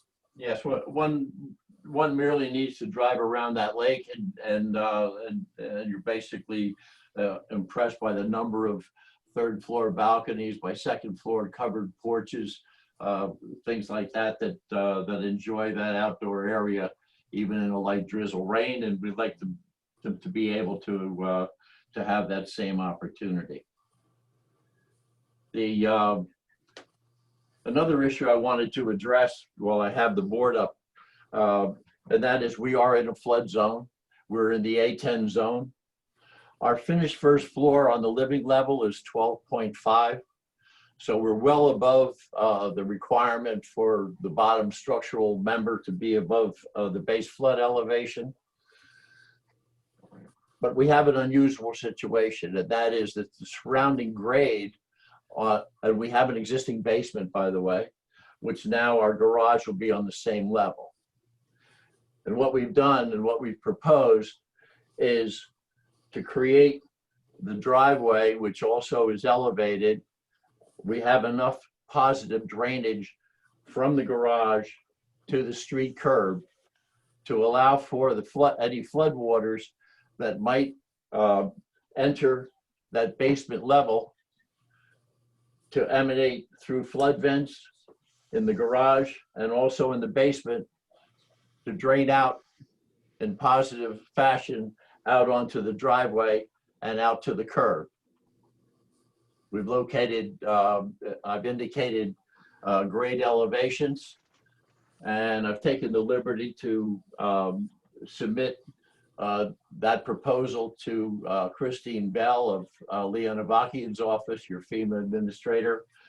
And we had a conversation this morning, and her indication was that we conform to the flood requirements for drainage.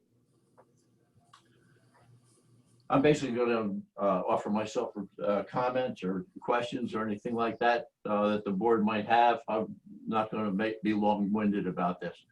Yes, Ted.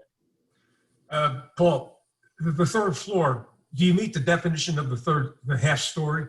I do. Yes, we do. So you have the area at 5. Well, Ted, let me clarify that. We don't meet it at the 40% of the floor below.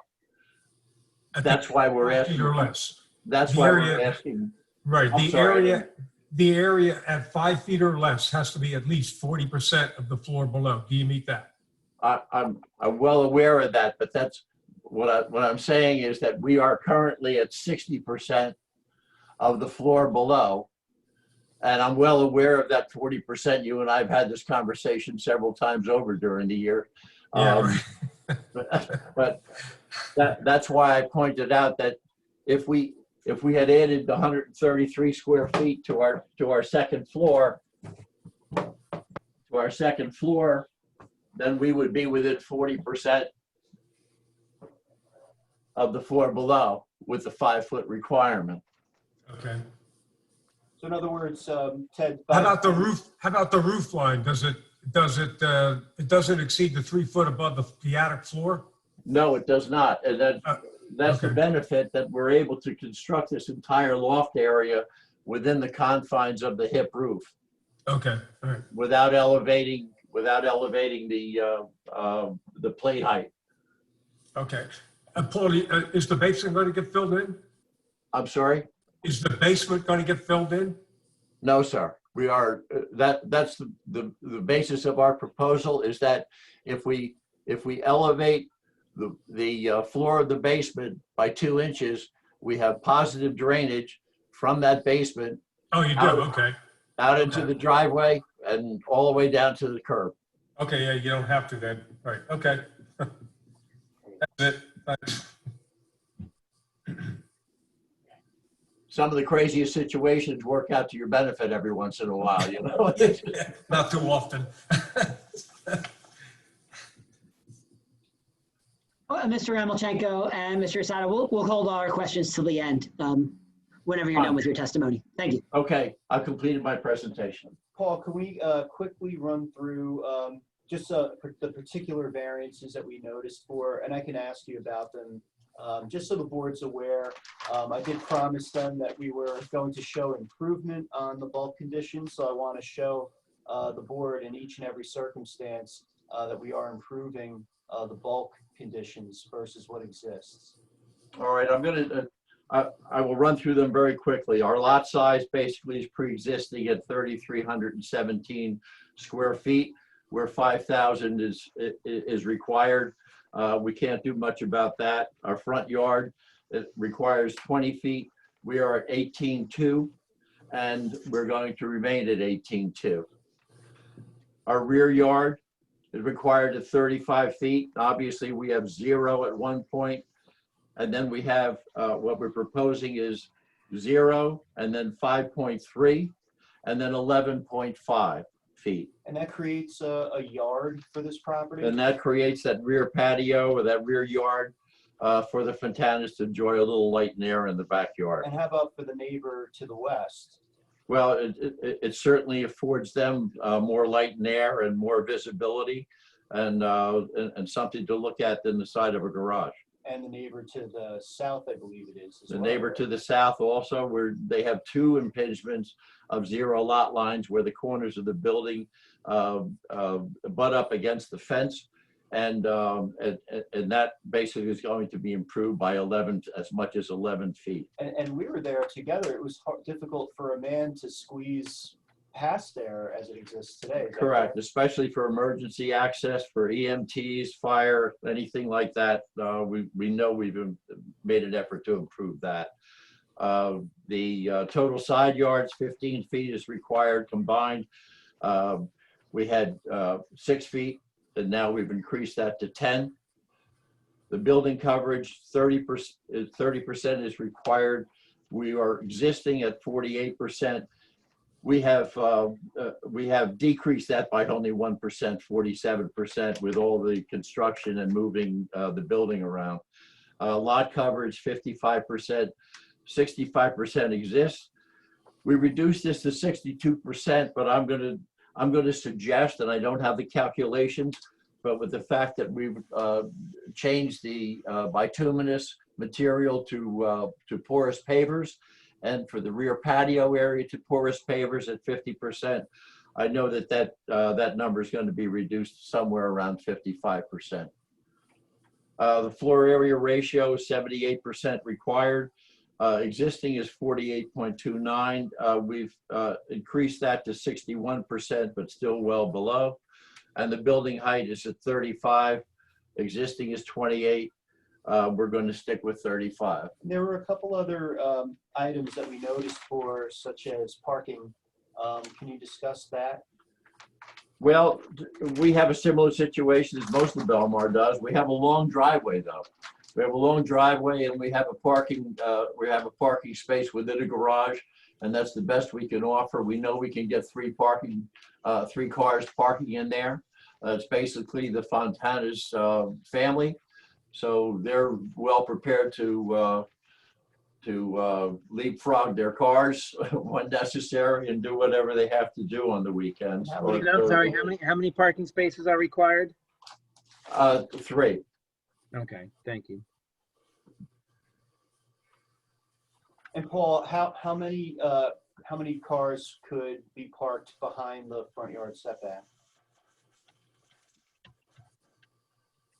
Oh, 2 cars behind the front yard setback and 1 in the garage. Okay, but and then we wouldn't get credit for a 3rd car that would be within the front yard setback if it was used, but a car could fit there, is your testimony. Is there any opportunity on this site to create a conforming 3rd parking space? That would actually be tight. I have to correct that. The maximum number of cars that we could get in the driveway comfortably piggyback would be 3, 1 in the garage and two behind it. I think the tail end of the 4th car would be overlapping the curb. And there's no real opportunity to create other parking spaces that would conform to the borough's requirements, correct? No. Okay.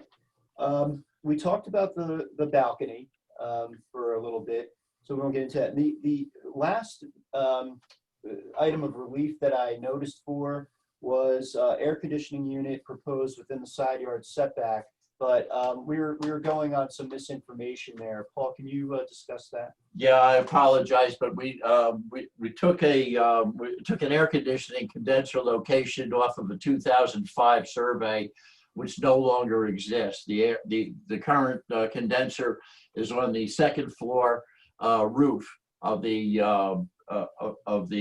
addition to the rear of the property, so it's not on the property whatsoever. And in the proposed development, it would not be located in the side yard setback at all. Is that correct? No, sir, it'll remain where it is. So we can eliminate that variance from our That's proposal? correct. Okay. I don't have anything else. Thank you. Thank you. We've completed. Okay, with that, we'll open it up to board questions. We will start with Mr. Ross this time.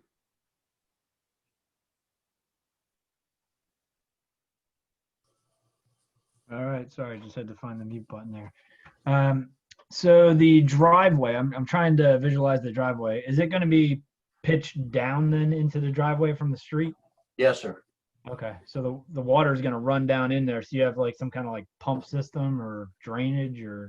There's no pump necessary. It's all positive drainage by gradient, but we will have what we call a perforated pipe drain running directly down into the street gutter.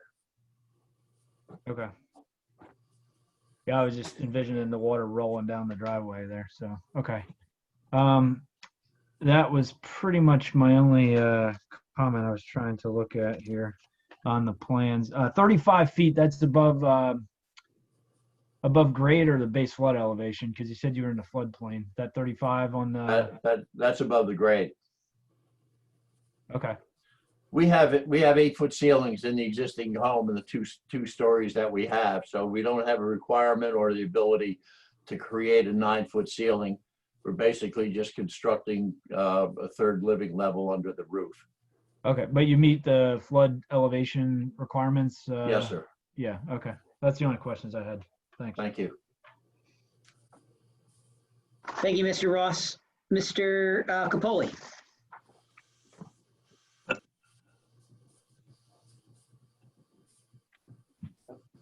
You're on mute, Mr. Capoli. I hit it. All right, how's that? I can't hear. Okay. Yeah, when we add those two rooms or that room that go out with the back of the house, are we going to be adding a bathroom? You're making that, is that going to be 1 bedroom or is that going to be 2 bedrooms and a bath? No, we're not adding a bathroom on the main living level, sir. I'm talking the second floor where you're bumping it out towards the back.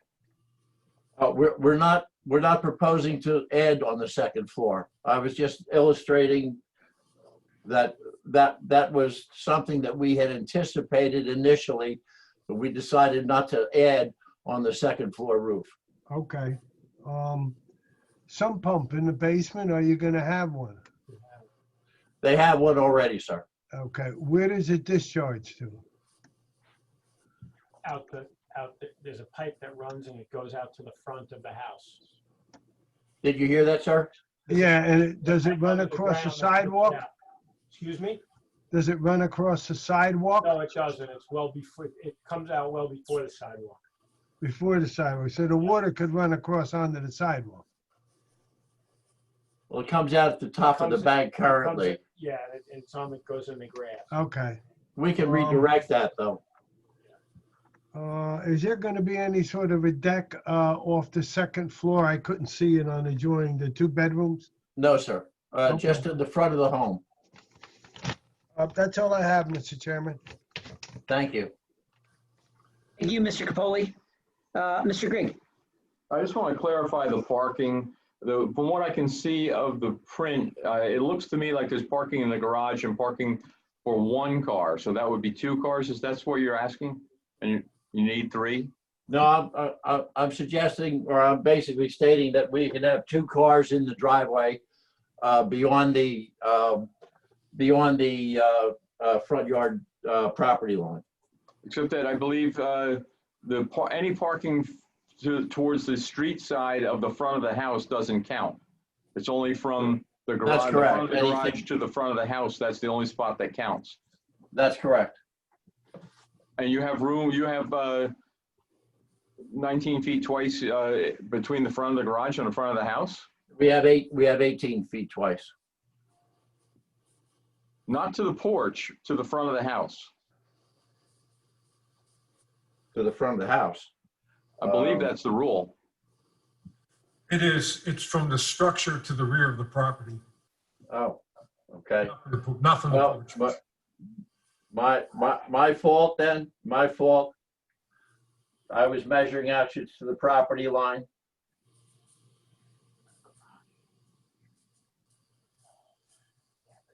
I've got 33 feet to the front of the home. From the front of the garage to the front of the home is 33 feet? Yeah, so that's one space. One space? Yes, correct. And you have one in the garage, so you have 2 spaces and you need 3? Correct. That's correct. Okay, so our variance will be for 1 additional parking place? Yes, sir. Okay, that's all I have for you. Thank you, Mr. Grigg. Next up is Mr. Malengo. Thank you, Mr. Chairman. Paul, we'll just have one question for you. Nice design, by the way. Could Thank you sir. go to drawing A1, where it shows the front of the house? Got it. Okay, so you have the garage. Yeah, I guess that's the family room above, correct? Yes, sir. Okay. Now, it appears on top of that roof that that's a balcony. Is that a balcony? No, it's a flat roof. Flat roof, and that's where the air conditioning equipment's going to be placed? No, actually, the air conditioning equipment is going to be placed toward the westerly side on that same roof level. Okay. Just But that is not a outside the balcony, bedroom. not for use as a balcony. No, sir. No further questions, Mr. Chairman. Thank you. Thank you. Thanks, Mr. Malengo. Mr. Hutchison. Thank you, Mr. Chairman. Yeah, Paul, nice design. Very, Thank very. you, sir. I also like, when I looked at the, I hadn't looked at the color rendering, and I saw the standing seam roof on the rendering. I do like the shakes better for the We roof. do too, sir. Yeah, yeah, that looks a lot nicer. The second floor covered, partial covered roof. The roof of that kind of goes over part of that balcony doesn't go beyond the termination of the roof line of the upper story. So it's only a partial, correct? It extends 3.5 feet, sir, from the face of the building. From the face of the building. Oh, it does. Yeah, but it's in line with the end of the termination of the roof itself, though, right? Yes, the sir. lower part of the roof. Yeah. So I think that's fairly inconsequential. So that's not bad. You start out with a very undersized lot and some really tight things, and I think you've done some really commendable things, bringing more light and air to the next door neighbor and the neighbor to the rear, and creating a little bit of patch back there. So I think you've done a nice job, and that's all the questions I have. Thank you. Thank you, sir. Thank you, Mr. Hutchison. I only had one question. I know you said you spoke to Christine regarding the basement. FEMA, yes. Yeah, and it sounded like there's no problem. Is that right? Because you just have to put in flood vents and the basement will drain? That's correct. I went over all the calculations with Christine as far as the smart vents, one for every 200 square feet of basement area, and then I separated the garage area, and we come up with 7 flood vents. I indicated the locations, which are shown on this plan, on the basement plan, and she was in agreement that that seemed to satisfy all our requirements. Okay, and I just want to make sure that the applicant understands we're not approving anything that the floodplain administrator won't sign off on. Understood, sir. Thank you. And I just one other question. Do you hand draw the seagulls on these drawings? I created those seagulls, sir. I tell you, it looks like it. I And commend they you on your follow me. artwork. They follow me in every design I do, by the way. All right, that was my only question. Mr. Bianchi, did we miss anything? No, I pretty much it. Okay, thank you. Anybody else from the board? Yeah, All right, with that, let's open it up to. One more question, Oh, I'm Mr. sorry, Chairman. who's that? Mr. Alamachenko, when you measured the length of the driveway to the front of the house, you said, did I hear you say 30 feet? I think I said 33. According to your drawing. It wasn't. It was to the end of the porch, sir. Right, well, it's supposed to come from the end of the house. Oh, okay. Well, that's my 20 bad again. That's only 20 feet, sir, as you Okay. probably know. Okay, so we don't have that confusion. It's 20 foot and you get one car there, correct? Yes, sir. That's all. Thank you very much. Thank you. Thank you, Mr. Capoli. All right, April, will you open it up to the public for comment? So far, nobody has raised their hand. And April, just read your email one more time. Clerk@belmar.com. And it looks like we have no public comments. All right, seeing no public comments, we will close the public portion and go back out to board comments, starting with Mr. Ross again. All right, great.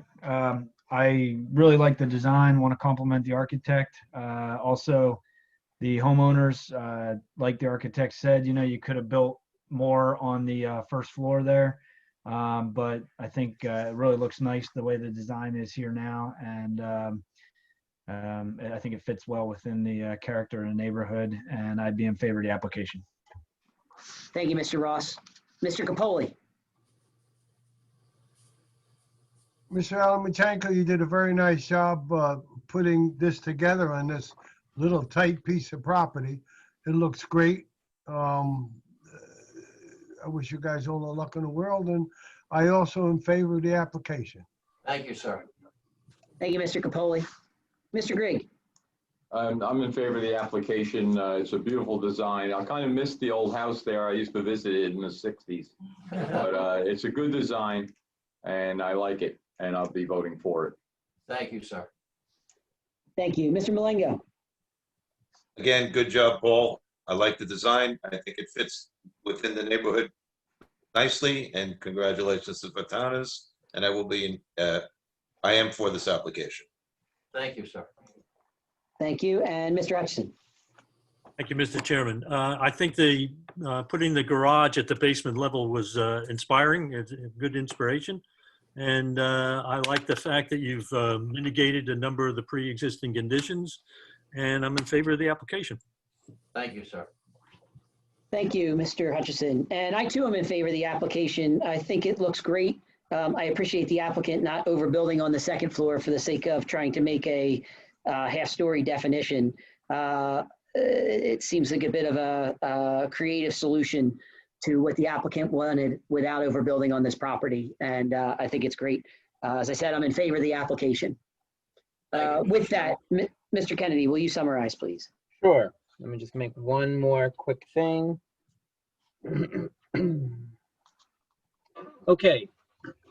So if this application is approved, I think some of the standard conditions would be compliance with all the promises, commitments, and representations the development team made tonight, compliance with affordable housing rules, regulations, contributions as the town requires, grading and drainage details to the satisfaction of the borough engineer, all outside approvals, compliance with the prevailing FEMA requirements, and we have 24 month for obtaining building permits or any agreed upon extension. And then I guess we said I think Paul Machenko said we're eliminating the stepping stones and maintaining the western side of the property as lawn. Correct. Okay, and using porous pavers for the driveway. Yes. And Mr. Chairman, I guess we just need verify that we need a variance for that. Technically, I guess, Ted, technically it's the third floor. Yes. Okay. And let's see, Mr. Chairman, which has come up a couple times tonight, but in similar applications in the past, I think you all have talked about having a condition that there be no further expansion or intensification absent approval of the board. Is that something that is applicable here? I think so. Thank you. Okay. And we had the flood aspects need to be reviewed and approved by the borough's floodplain administrator, as you indicated, Mr. Chairman, that's not within our jurisdiction to do. And I think when we said we're changing to porous pavers, that was for the driveway and the patio, so it's going to be reduced to about 55%. So we're still granting the variance. Mr. Amelchenko, the quicker you can get me, or Kevin Asadi, the quicker you can get me those calculations, we can put that in the, I think you advertised for a 62%, but you're going to be significantly less than that. So we're going to say it's going to be about 55%, and Kevin Asadi will give us the details of that. And Mr. Chairman, I think we sort of implied here that there's no height variance granted, that they're going to comply. They will revise the plan so as to confirm that the air conditioning condensers will be located in a zoning compliant capacity. And just in terms of load capacity, as we talked about in some of the earlier applications tonight, we just make a recommendation that the applicants obtain a load bearing analysis in conjunction with that. Now, was there any condition about, did we have to redirect the way the sump pump discharges, or is that not anything I have to worry about? I think the applicant testified that it discharged into the grass in front of the house. Okay. As long as it wasn't running over the sidewalk, there was no need to redirect it. And then was there something, someone said something is not to be used as a balcony, or was that just a comment? That was not a condition? I think someone had asked if the flat roof over the, what I think is the living room on the west side of the house was a balcony. It was testified that it's a flat roof. Okay.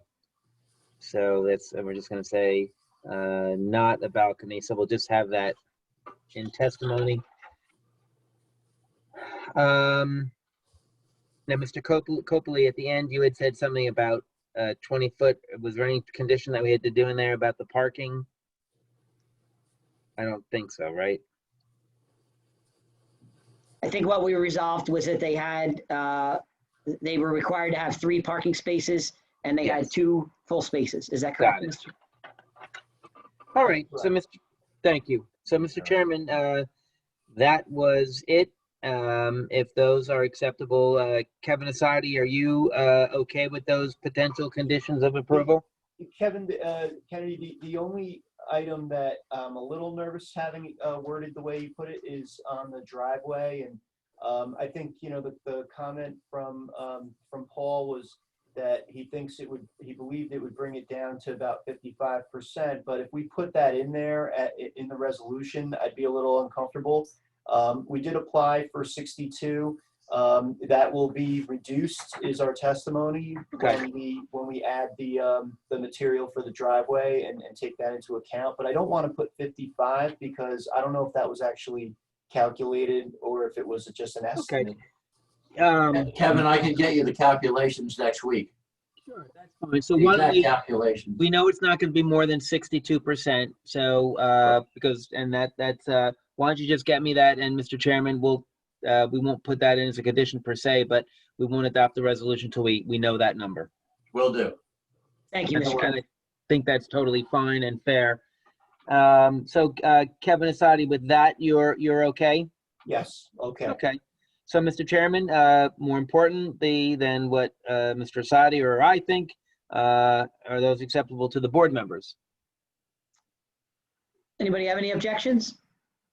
All right, I Okay. see none. All right, so can I have a motion to approve the application as summarized by Mr. Kennedy? I'll make that motion. Thank you, Mr. Grigg, I second that motion, Mr. Chairman. and thank you, Mr. Capoli. I got the mute button right first time. So we got Mr. Capoli, Yes. Mr. Hutchinson, Yes. Mr. Gregg, Yes. Mr. Lisco, Yes. Mr. Malango, Yes. Mr. Ross. Yes. All right, congratulations, your application is approved. Thank you. Thank you very much for your time. Thank you. All right, can I have a motion to adjourn the meeting? I'll make that motion. I'll second that again. And also, yes. Got All that in mute favor? button. Aye. Anyone opposed? Good night, guys. Can I, Good night. can I Good ask you night, a quick question on that everybody. application? Right. Yeah. I'm sorry? Yeah, on the second application, they started, Mr. Brzezinskis was using Google Earth. We didn't call it out. It's not something that was submitted to the, as part of the application package. Do we need to do anything when that happens? Are you talking to me? Yeah, Yeah, no, I think that's a good point. If we could,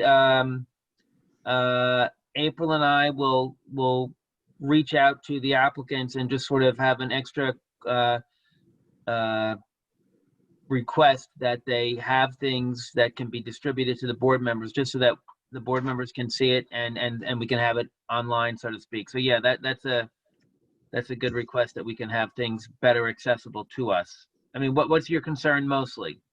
it was pretty useful when he pulled that up, and it was a good tool, but it's not something that was marked into evidence. We didn't even discuss it as him referring to Google, and I just didn't. Yeah.